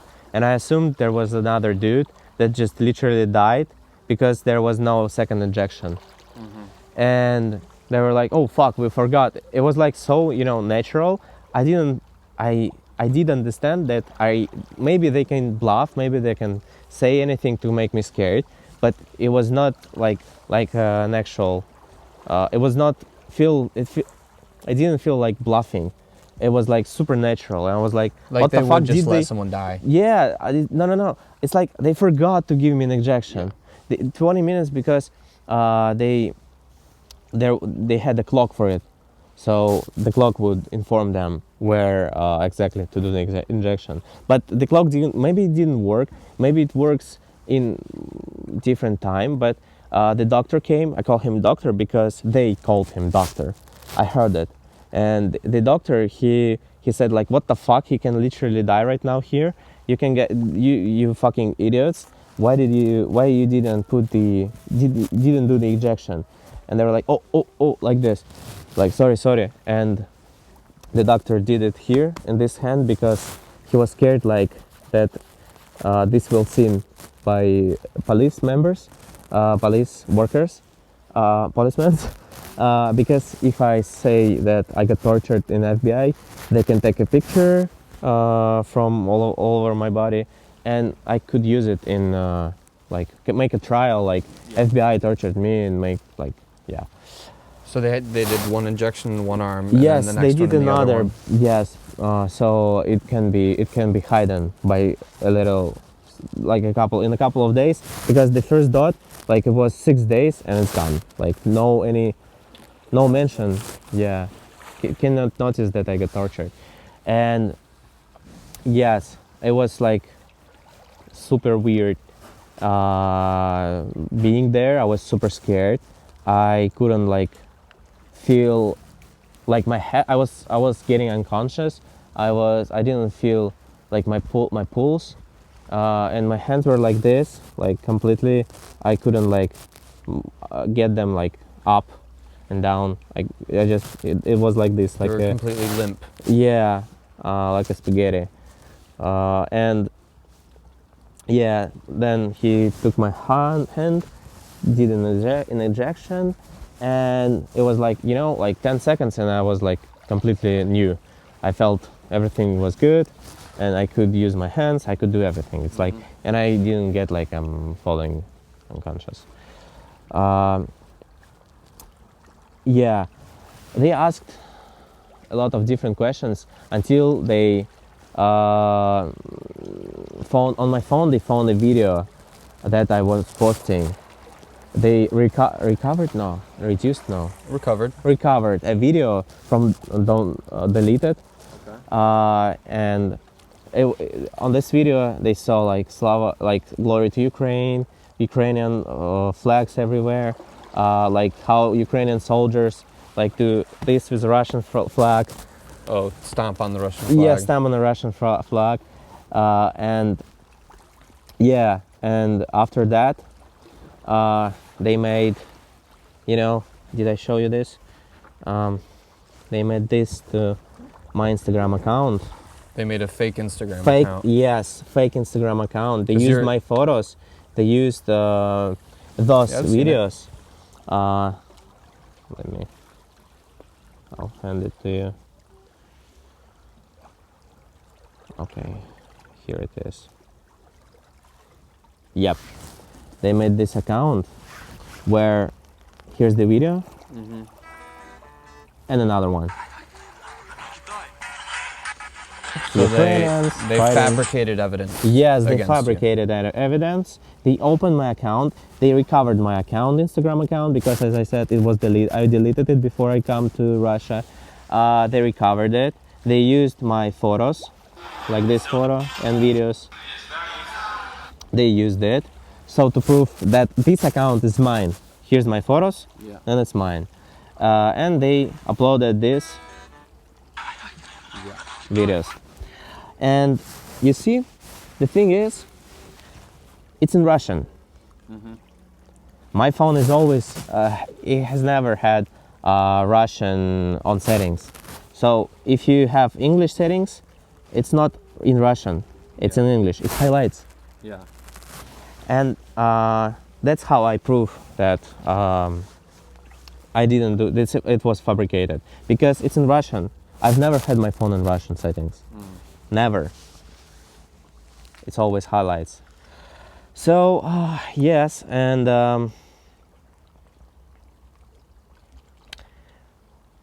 after they found the video, they made they fabricated the evidence. They took a picture of me. They made me stand up. They were saying like, okay, you have the last chance to like say more. Give them more evidences, because they already have my video, so it means that maybe there is something more, and now I can say it because like it's like, okay, you found it, I'm fucked, here's the rest of the information. And once when I said like, no, I don't have anything, I forgot about this video, I downloaded like for fun, and then I just deleted it. And they were like, no, it's not like that, bro. Now we know that you are that you did a crime. Now you are a terrorist, and now we're gonna treat you like a terrorist. And they were like, he did like my pocket. He did like this, so I could see this. So I could see only. So you could see his face. No, not his face. The other. I was sitting there. He came from back. He pulled the bag off. Yes, and I saw the guy. He was on the left, and that's it. But the thing is, he was like pointing at the what was that? Like a piece of fabric covered something like a bottle, or I don't know what was that. I assumed it is a bottle because it has like this form of a bottle. I was like, okay, what is that? But I didn't ask actually out loud. And he said like, we're gonna put this bottle in your ass right now. And I was like, huh, okay. Like what, like it's a popular meme in Russia that if you get to FBI office, you will be buttled. It sounds like this in Russian. It's like when they put bottle up your ass, and it's a popular meme. And I was like, it's a meme. It doesn't actually work like that in the real world. But then he was like, it works. He was about to prove me wrong, and he took this bottle. He put the bag back and cover my face. Yes, and he was like, put your pants down, put your trousers down. And I was like, no, I ain't doing it. And he was like, you put the trousers down, or I will do it, and you better do it yourself. And at this point I was like, no. And he started to do it himself, like for real. Like he was I was wearing like a slim jeans, but they're like my old ones, so they're super slim because I got fatter. I gained more weight, so now I'm fat, and they were like super slim, and he couldn't do it. And he was like, okay, you either help me right now, or I'm gonna do it with like scissors. Yes, I'm just gonna cut it, and to the police you will going like without pants. And I was like, okay, I need to make something up in my head, to say something on myself, so they just don't actually put the fucking bottle in my ass. And I was like, okay guys, what do you want me to say, what do you want me to do? And they were like, did you post this video? I said, Okay, yes. Is it your account, Instagram? Yes, mine. Sign the documents. And they were like, uh, I, I give my own like I am agreed to work for FBI and not to share any information that they give to me. And they say like, you sign this and you're free, but you work for us. And I was like, fuck. Okay. I was sitting there, you know, half of my pants were lower, and I was like, no, I'm not. You better put the fucking bottle in my ass, like the whole fucking bottle, but I won't work with you because I knew they're like going to throw me on war, like in the very first lanes. Front And I was lines. like, front lines, yes. And I was like, no, I ain't signing it.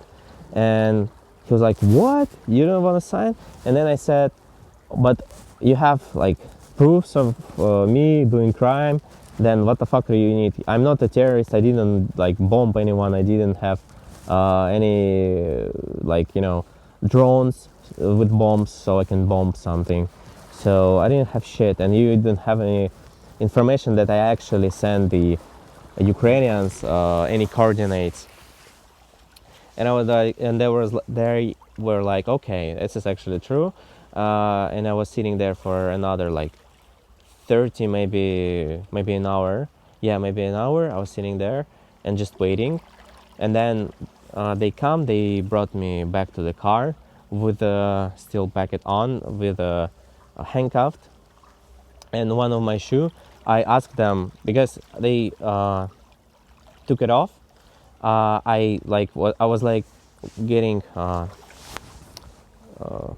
like before they made me come from fourth floor back to the car from the office.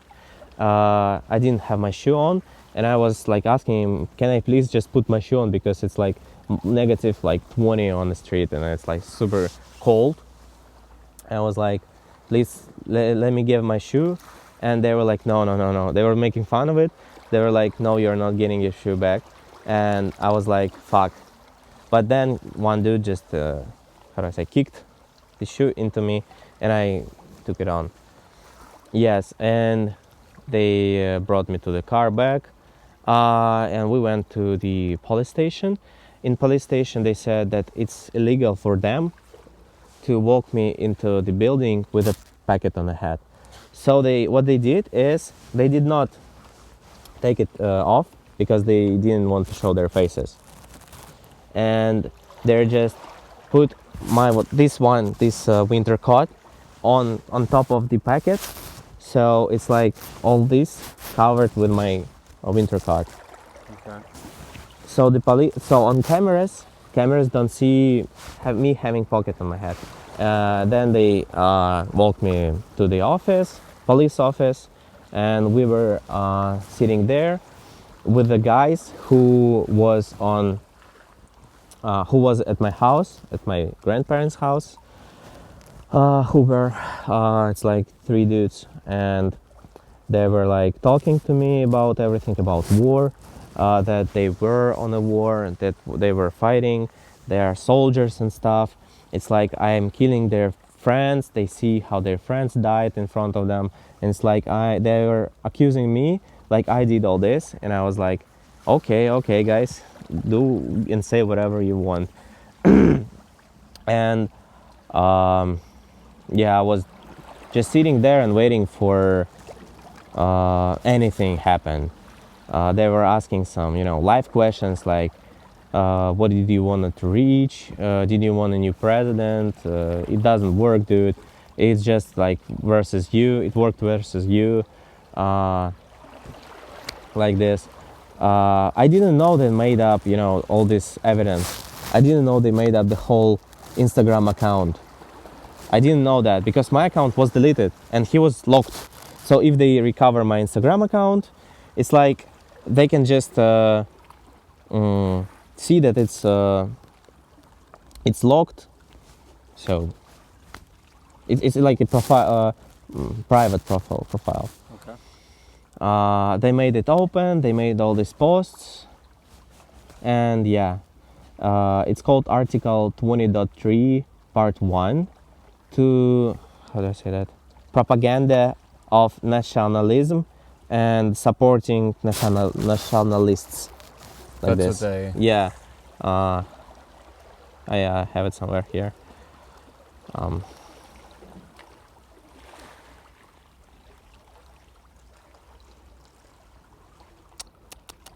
Yeah, of the Russian Code of the Administrative Offenses. Yeah, they give me the document. I thought like, okay, that's the reason that I'm here. Okay, and it's called co-op in Russian. It means it means like maximum that you can get is a fee or 15 days in a small prison, in a small jail. And I was like, okay, that's my maximum. So it's impossible for me to get a real, time in real prison. And I was like, okay, I was calm. I signed all the documents they gave me. I was agree with everything, and I was like, okay, that's it. They took me to the jail, in a police station, the basement, and I was there with some of my stuff that I took from my house that my mother gave me, and it was like socks, extra underwear, like another trousers, and a better hoodie. Yes, a better hoodie, and actually it helped because at night it was super cold. They didn't give me a mattress. They didn't let me pee. They didn't let me eat something. So I was like sitting there with no food, with the water that I can drink only in bathroom. In bathroom, like The sink. the thing, the sink that The bathroom sink is your the only bathroom water sink. source. Yes, was my only water source, and I couldn't take it like with me to my camera because to my room, prison room. How do I say that? Cell. Cell. Yes, it's not cage. It's not cage. It's cell. It is a cage, but we call it a cell. Okay. So I couldn't take it with me, so I was always thirsty, I was always starving, super hungry, and yeah, I was like that 2 days. On the second day, though, they gave me they gave me a mattress, like the one I think it was like all pieced, and like there was literally poop on it, and I was like, okay. Fuck it, I'm gonna sleep on the mattress because the last time I was sleeping on a super small bench. It's like, I don't know, it's the size of me, so it was extremely uncomfortable. It was iron, so at night it's negative 25 degrees, like something like that, and at night this metal bench is just like super cold. I was freezing, and yeah, that stuff that I took with myself, I put everything on. I still was freezing, but it was already not that bad. And yeah, then there was a trial. So I saw my lawyer first time. My father said, I saw my parents, saw my lawyer. I talked to him. I said everything, that what I did and what they have on me right now and what they can have in perspective. And yeah, he was like, okay, then they don't actually have anything for really serious offense, for a really serious amount of money to put me in jail. Okay. So they didn't have enough. Yeah, they didn't have actually anything except this video. Yeah. And all I had to do is if I have contact of those guys that I was chatting about buying information, if I have these contacts, I better give it to my parents so my parents can get rid of them. That's why I was scared of doing this video, because they actually did a crime as well. So now they are in Russia. They're still in Russia. They can get huge problems because of this. For aiding you.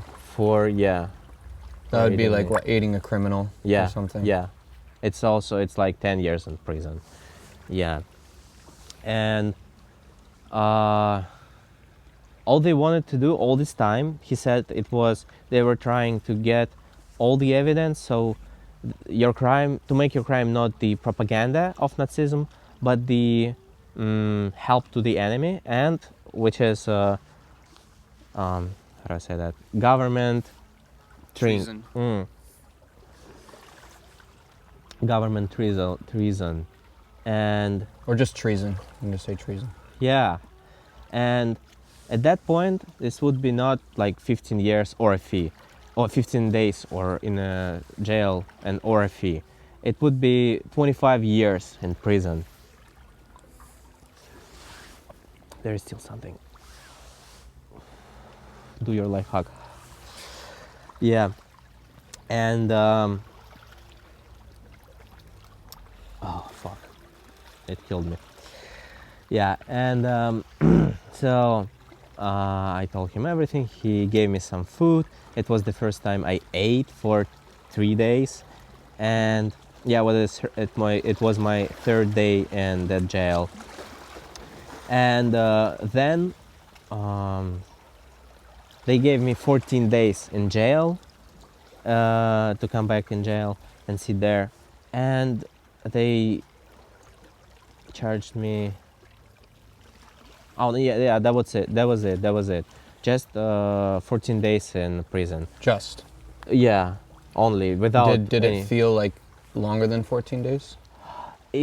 No, actually, it's like, because I was in police jail for 2 days longer than I was supposed to be, because they made a mistake. It was literally 1st January, so they changed the months, the date, except the year. So it was 2024. It was a mistake. It's like I already got it I already got this trial and charged like a year ago. So I'm done. See. I'm I free. see. You already completed your Yes. sentence. They made like a Made a mistake. procedural error. Yes, and then they made me stay in police jail for 2 days longer, waiting for another car and another document. They changed the document. They made another car, and they took me to a jail for 10 days. And you know what? While I was reading this, writing this, I forgot that the fact that I was sitting with killers and the guy who was in real prison for 19 years. So I was sitting with the really law breakers. With Worst of the worst. Worst of the worst, yes, like real prisoners. All of them were wearing tattoos. They were, behaving like real prisoners. This was my first time seeing them, but it was enough to understand that this behavior is behavior of a prisoner, of a really long time prisoner.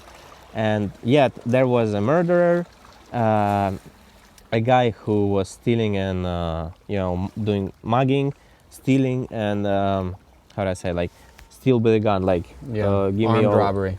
Yes, armed robbery, and yes. So they put me particularly there, and so I suffer in these conditions, and but you know what? I just paid off. I thought, like, my father, he brought me some snacks, food, and some some food, and I just gave it to the my prison members, The other prison inmates. mates. Yes, and I just give it to them, and they were like, "Oh, you're a cool dude. Thank you." And yeah, that's how we were sitting there. I was reading some books. Mostly, what I did is read a book, then I sleep, and then I wake up, eat some food, then I sleep, and just like that. It was a circle. Every day, the same thing. The only changes I got from books is just you keep reading, you keep reading, and it's just fun, and the only fun you can get. There was a toilet right inside of the cage, and it was just a hole with nothing. So we didn't have what is Running that? water. No. It's called pepper for wipe your toilet ass. paper. Toilet paper, and we didn't have it. We used water, like Muslims. Yeah, and that's how we lived. Yeah, the prison food is just like something, like the worst food ever. It's like my stomach was barking, like every day after I ate this food. From that very day, for the first day, I had stomach issues, and if there is no, if your parents do not give you food, if nobody delivers you some food, it's like very hard for your stomach, because you eat shit literally there. Uh, Very hard to explain this kind of cuisine, but it's prisoners' food. What do you expect? Like, what did it look like? Like some porridge with some bread, and no salt, no pepper. You put sugar there. It's like it's like a, oat flakes, Okay. OAT, oat flakes with bread and water. So just some gruel. Yeah, you might want to say that. Yeah, it looked like some, like somebody vomited, and yeah, and that's what we ate. On lunch, it was a good dinner. It was a good food because they were ordering it from a restaurant. They ordering food. Yeah. It's not like a restaurant. Mostly like buffet. Okay. And the leftovers, they just we eat the leftovers. Okay, gotcha. So yeah, it was actually good. Really good soup. A really good what else? Pork. Did you get any meat? No, never. Sausages made out of toilet paper. It's like a joke from Soviet Union, but turns out in Soviet sausages actually were toilet paper. How do you? Wow, they made it out of toilet paper. Yeah, there was like a 50% of toilet paper, and it's and I assume that all the sausages we had are pretty similar to those that were in Soviet Union, because it was like, taste is like not suspicious, but some specific taste you feel while you're eating these sausages. It's like it's not meat completely. You understand that it's not meat. It's like maybe it's just a little bit of soy meat, and yeah, really toilet paper. Just whatever. Yeah, just throw some shit in there. Yeah. So yeah, it's very hard for my stomach. Also, I was sitting with people who, broke law their life. They are stealers and robbers and murderers, and they were like making fun of like this, like of everything they did. Like it was actually fun time. All they liked, like some story where he almost killed that woman because she didn't like give her a purse. So it's like fun for them. And I was sitting in this social. I was only with those people, and it was like super hard for me to interact to them. And even if we eat all together, it's really hard. It's a really hard atmosphere, because like if you do something wrong, they can just beat you, or it's super easy. Yeah. So I didn't know what to do, how to eat. I don't know how to explain it, but my behavior was super unusual, because I was just anxious. Like if I do something wrong, yeah, I was scared. And it was like that for 8 days, but on the 8th day, it's like 2 days before I'm free. Okay. and there was that guy from FBI, but Russian. He came and he was convincing me to sign the contract to Russian army. Then he was, how do I say that? Like putting pressure on me. Fuck, terrified. It was terrifying, but He was like pressuring you, threatening. Threatening. That my family is gonna pay for me, like with blood. It's like my family, they're both my parents businessmen and businesswomen, and it's like they're gonna close their businesses, they're gonna ruin their lives, my parents' lives, and my sister gonna kicked out of school, doesn't get her like degree, and yes, and just like that. He was asking me about my life in Korea, how much money I made, have I ever donated to Ukraine. It's something like this, and the purpose of his visit was in signing this contract. He wanted me to sign the contract so I can go to army, and it's like this. And he was just like threatening me, so if I don't sign, all my parents are gonna die, all my like siblings and every fucking one, whoever I ever knew and seen in my life, he's gonna kill him. And I was like, fuck. That was the scariest part of my whole journey. It was the scariest part because he was like threatening, and it was pretty easy to realize, to make it.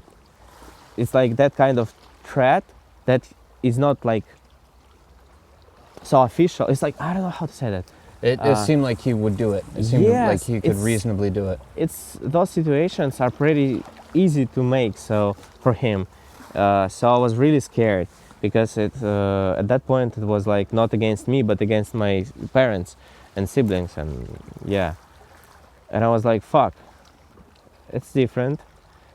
So yeah, but I didn't sign because I knew it's like to war and it's like death. And I was like, no, I don't sign anything, and I didn't. Yeah, on a day before I was about to get free, my lawyer came, and he said like, okay, tomorrow you're getting free. There might be a chance that some car would be waiting for you, and it would be those FBI agents. They're gonna pack you. They're gonna like pop you in, and yeah, and they're gonna like maybe torture, maybe threat, maybe talk, maybe do anything so you sign the contract. Do not do this. And he also said maybe there would be a new guy in your cage, and if he is gonna beat you, just scream and do not attack him, and don't say anything. And I was like, okay, but it was pretty cool. And before I had a call to my parents, and I was like, so what's up with this lawyer? Can I rely on him? Like, do we trust him? And they were like, yes, we do, because turns out this lawyer, he had a contact right in this FBI agency, right in this particular office that they were torturing me. He even heard me how they tortured me. He knew who is he talking about. And so using this contact and my lawyer, we gave a bribe. So after the police jail would let me free, there would be no car. There would be a free way for me to out of the country for 12 hours. And we paid the bribe. Everything was settled. How much was the bribe? It was only $2,000. That was actually nothing. It was just, I assume it was not like unnecessary, but it's like it was supposed to happen like this. There was like, I thought like they would let me go and then they will try to catch me like in a day, for example. So this bribe is just like, to make sure I have those 12 hours. Yeah. And he took it, and we had 12 hours. At the day that they were supposed to let me go, they did it. They gave me my stuff. They let me out of the building. They said, okay, bye. Called my father. My father came, picked me up, and we were going right to Moscow, because I knew that this is the day that I'm supposed to leave the country. I said it to him. He knew that, and we bought me a new phone. We bought me a new SIM card. He packed my stuff. He picked me up, and we went to Moscow.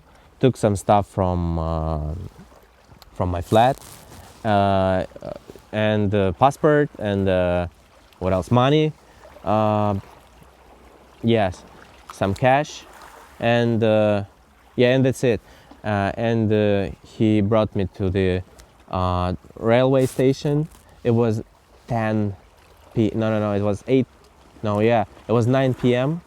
There was only one train to Belarus, from Moscow to Belarus, and I was like, okay, that's what we do.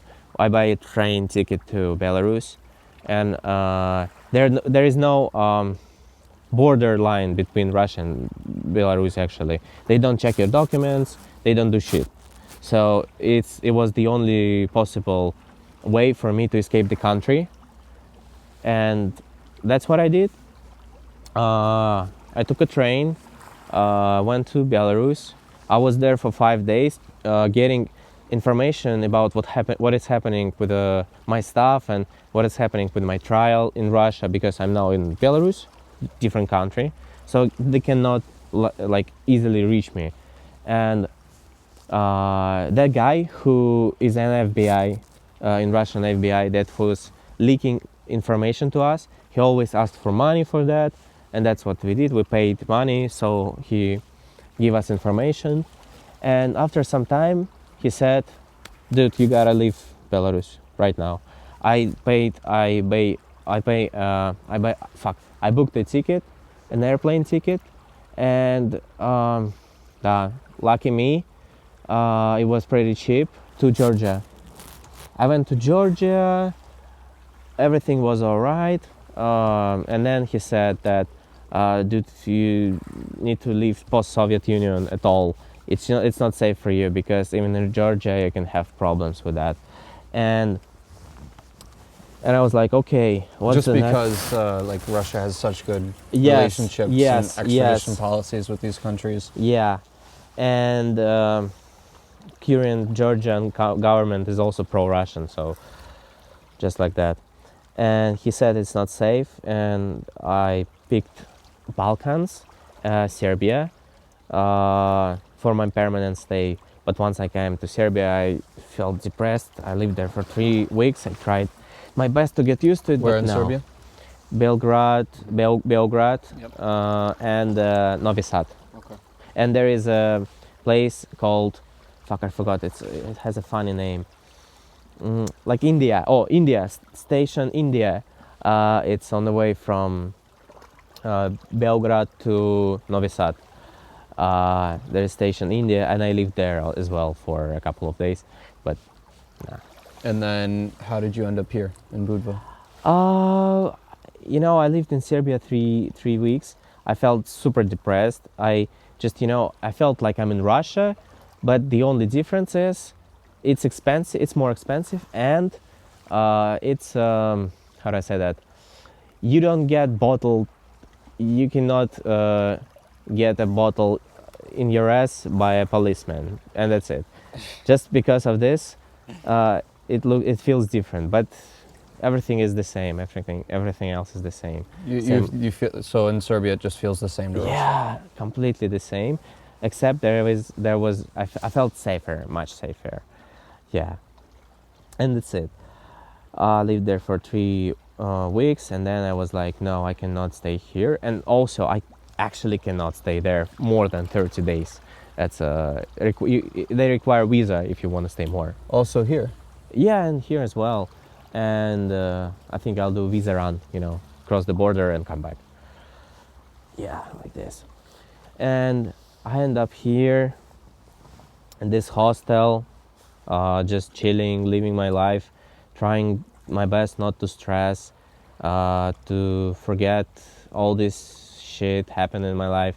And it kind of happens. I became more happier, and I became, I stopped thinking about like, because when I was there in prison, I was like, okay, that's the end for my life, because they made me to like, they made all this on Instagram to keep me in a prison for 15 days.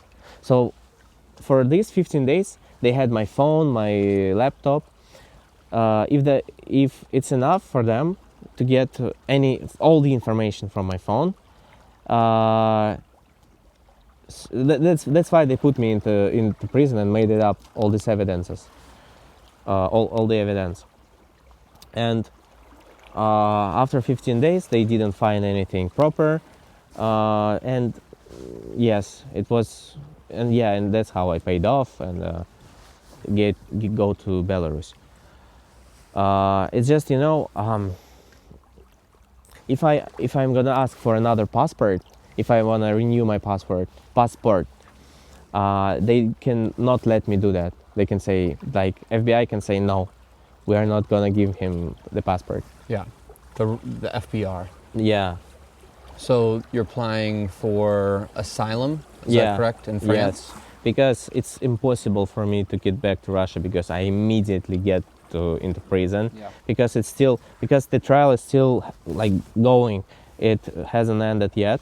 They still have my phone, they still have my laptop, all my cards, bank accounts, everything, and they in possession with all this stuff, not just because they want to have my stuff, but because they're still searching for information to put me into prison for 25 years for this government Trinity. Fuck, I forgot the word. Treason. Yes, and yeah, I cannot get back to Russia. It's kind of hard for me to be in post-Soviet Union countries because you can always be scared. You should be scared of being extradited to Russia.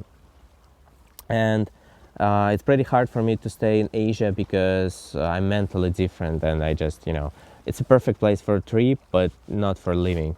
And I came here, and I feel like people here have the same mind as me, and I like the way that they are supporting Ukraine as well. I really embrace it, and respect that. Yeah, I feel better here at this place. We have sea, we have mountains, perfect views, wonderful people, and you guys, you helping me out, and yeah, it feels super good compared to the fact that I was almost fucking died. I was about to commit a suicide and there in prison, back in jail, in Polish jail. I was thinking like maybe if I go to prison for 25 years, I'd better fucking kill myself. And it's like a complete thought. I had it like there is nothing to overthink. It's like I knew that like as an instruction for a robot, if there is something wrong, you just explode. And yeah. Wow. And I was so used to this fact that I'm gonna die. So I just, sometimes I woke and I just, what the fuck, I can touch it like the fucking stone here, the water, and women, I see women because they're in prison, there are no women, and it's like, I was like, wow, what the fuck, it's so cool, I can walk, I can see all those views, I can buy stuff with money, I have money, what the, like it's something that you don't have, that you lose immediately once you get to prison. And it's tough. It is something different here. Yeah, man, it's I feel really lucky to have met you. I think you're a really cool person, and I think we've had a lot of fun together. You know, Yeah, with the group that we've had at the definitely. hostel. It's been really awesome.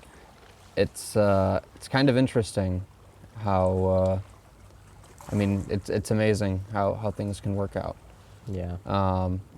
And yeah, I mean I think you found a, a decent a decent place here because I mean there's a lot of Russians and Ukrainians here in this city in particular, like versus other places in Montenegro, which are a little bit more conservative in their Yeah. approach to life. Yeah, but I only talk to you guys, and that's it.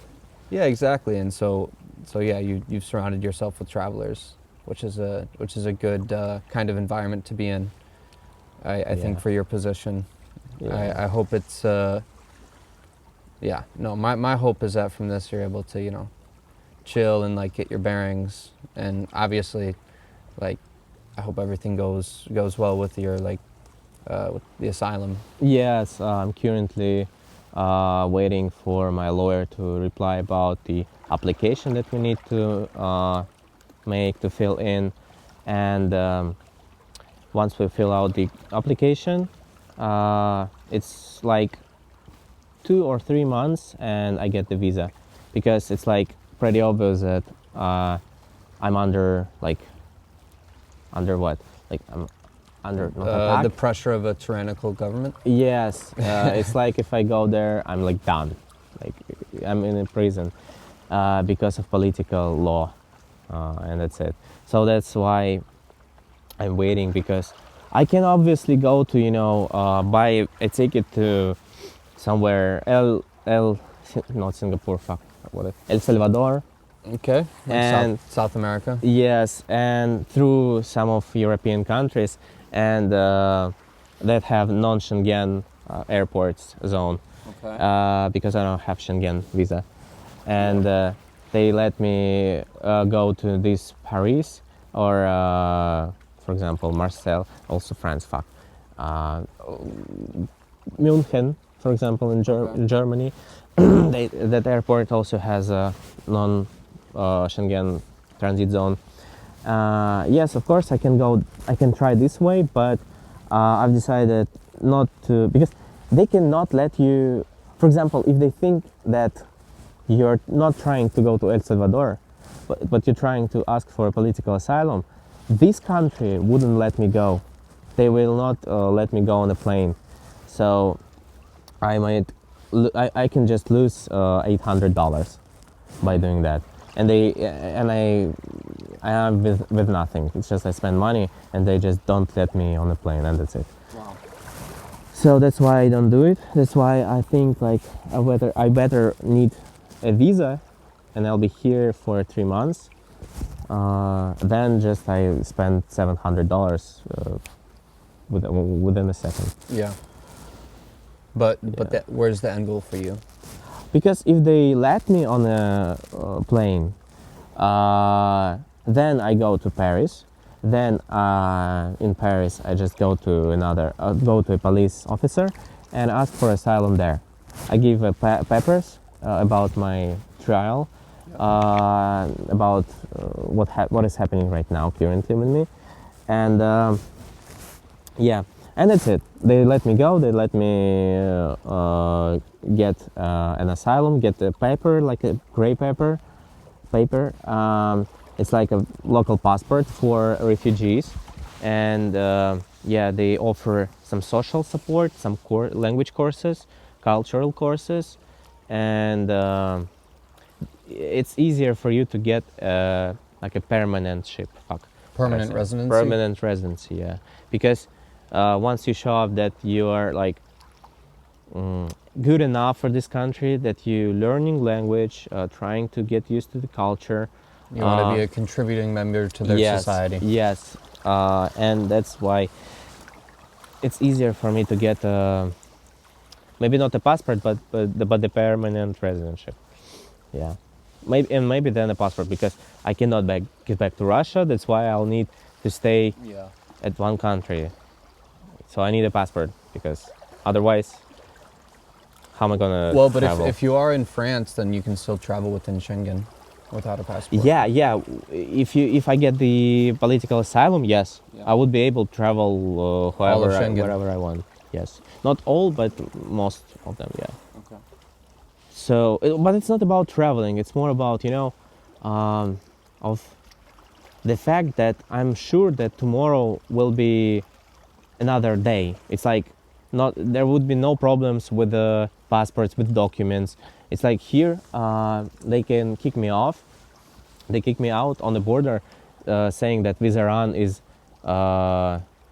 illegal now. That's it, and I cannot come back here to Montenegro. I'll be staying in Serbia, for example, and they can do that. And They will could do that, but they Yeah, don't they because so don't. many people do it.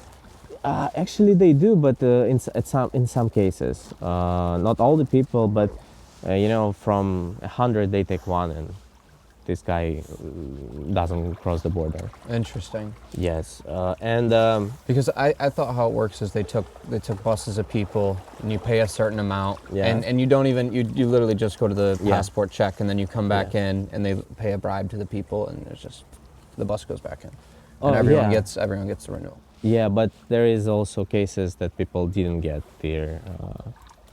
They just Passport renewal. Yeah, like they're the just tourist visa renewed. Yeah, they did not get it. Yeah, and I think it's not like more about France. It's more about my safetyness and my future because my future is completely destroyed. I wanted to go to Greece. I saved up some money for that travel, for this study.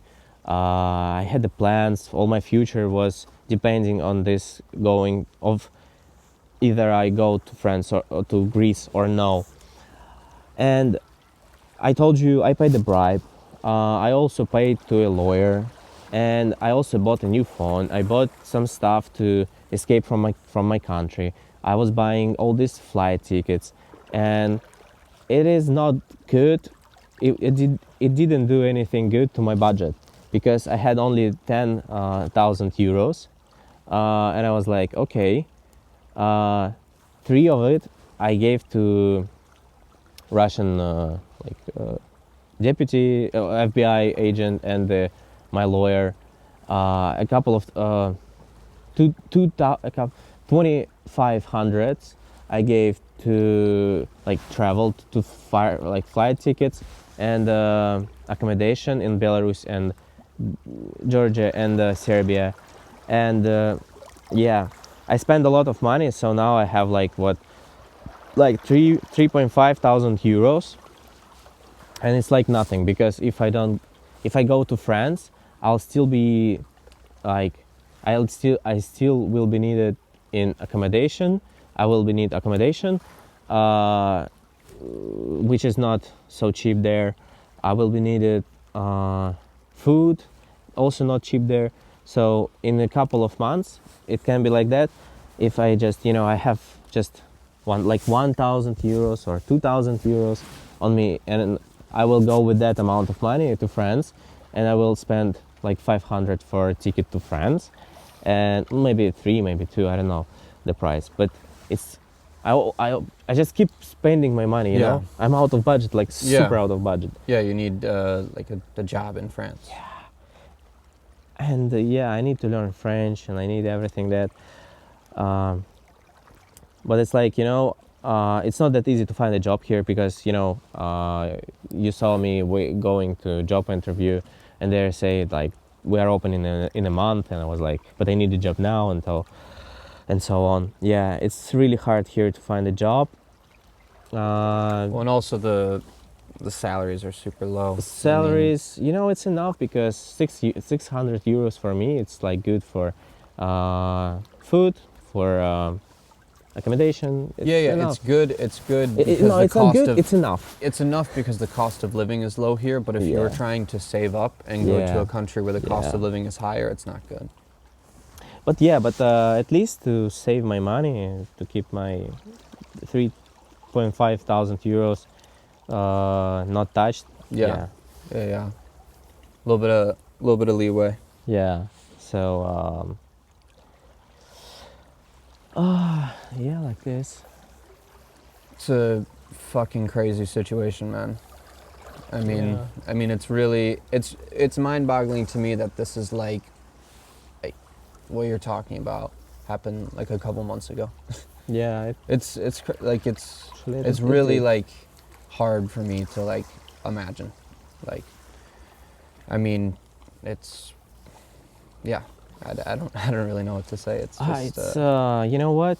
I'm happy that it happened. Right this way as it happened. It's like I'm free. I didn't spend all my money. I am like safe, and they didn't break anything. yeah. Yes, I had some problems with my stomach, but now it's okay. So it's like it's super weird, but I'm super happy that it happened right this way, right like that, with no changes, because I'm pretty good in a pretty good condition, and here I am watching some mountains, sea. Yeah, I mean, Having- I think another thing, it's like, I mean, there's definitely mental effects, Yeah, right? I mean, there is. I think you were talking about that a little bit. But I'm just trying to block it. I try to forget about all this, and I don't, it actually works. I'm like super apart. I forgot about all this. It's like it happens like a switch in your brain. At random point, somebody turned the switch down, and it's like now you're thinking about like how wonderful to touch stuff and to see women, and you're just remembering what you lost, and that you're supposed to be dead, and now but you're not dead. Wow, interesting. Yeah, it just randomly happens, just like that. The problem is, yes, I cannot come back to my home country. I don't know what to do because I cannot get a proper visa here. Even if I ask for a working visa, it's still impossible.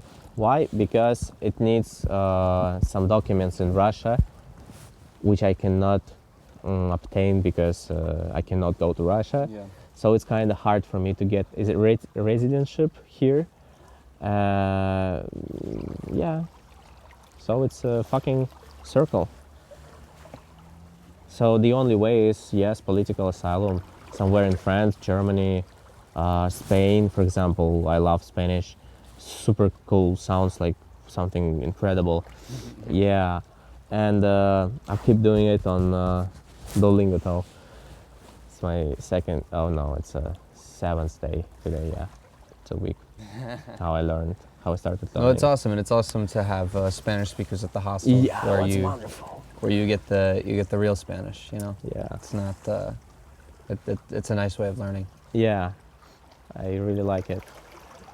Super cool. And yeah, I think the only problem I have now is I don't know, like if my next step will bring me to the point where I was, handcuffed, getting tortured and beating by people. Yeah, I don't want this for my family. Of course. Because I know it may happen, because they don't give a fuck if you're a child or a woman or a grandparent, somebody's grandparent. They don't give a fuck. They will torture, they will ask for information. Yeah. There is actually a meme channel on Instagram, a meme page about all this torturing in Russia. It's like already a meme. So, yeah. It's terrible. It's terrible, yeah. But it's like in Russia, it's like really popular. It's not like I'm the only one who was tortured. No, I'm the one who was tortured. I'm in the society of people who was tortured. Yeah. It's fucking terrifying. This is true. And yeah, that's why I keep doing it. I like keep posting something pro-Ukrainian. But okay, I got like a little bit scared for my parents. That's why I do it like, I just repost videos on Instagram and that's it. But no more. Nothing more. Not yet. Yeah. So at some point, Russians win. Russians won because I stopped doing what I did before. Yeah. Yeah.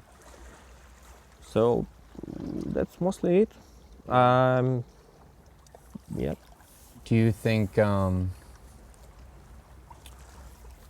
like, as far as like your family's safety, do you think the only option is for them to leave the country? In your opinion?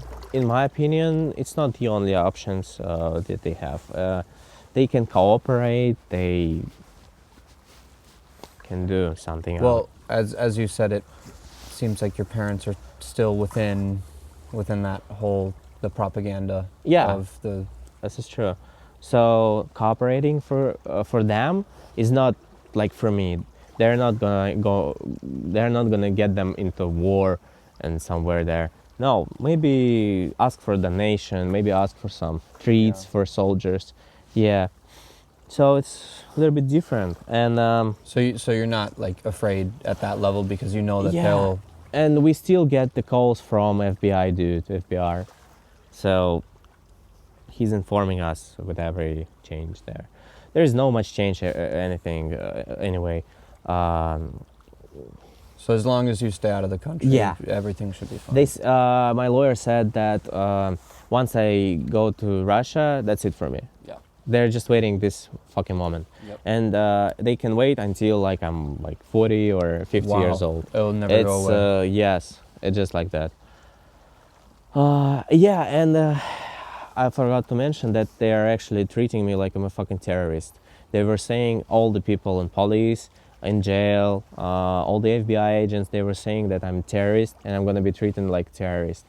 And that's why they put me in jail with the killers and murderers and robbers. And that's why I said I was sitting in single box, in single cage. It was like super small, and I was there alone for 4 days in police. And yeah, that's pretty fucked up. So they were showing me that I'm the like piece of shit. They are gonna fuck up with my law, with my rights, like human rights. So yeah, it was like that. I'm glad you're here, man. I'm fucking. It's not like I'm happy because I don't know. My body doesn't fully, my brain doesn't fully understand what is going on. Like, it's like I accepted the fact that I'm already dead, and then turns out you're kind of free, but you still have your like basic problems like no money, no job, no food, something like this. Yeah, it's strange. It's really odd. Yeah, man. It's a lot. It's a fucking lot to go through. Yeah, that's how I spent my New Year's though, because on the 1st January I was in prison, like from the 31st December to that night, the New Eve night. So recent. It's Yeah. like it doesn't feel that long ago. Just like that. Is there anything else you want to say? Nah, I think I you think got that's through it. it all. I think that's it Yeah, because man. I'm like out of information now. No, man, that you've got a really incredible story. So Yeah. thank you for sharing it. Yeah, thank you as Yeah. well. And of course you know that I wish the best for everything that you do in the future because you Yeah. deserve it, man.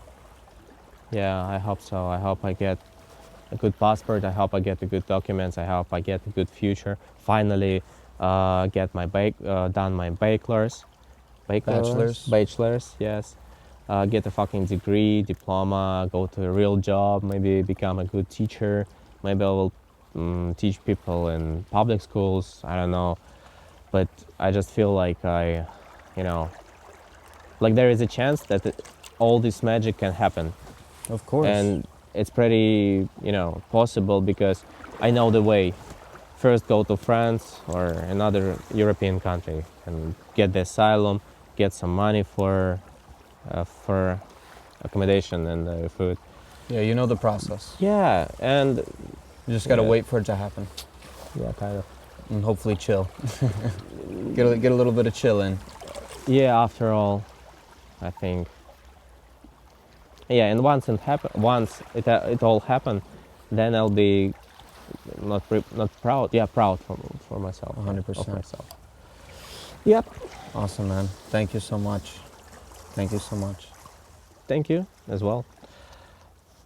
That's probably it. That is my story.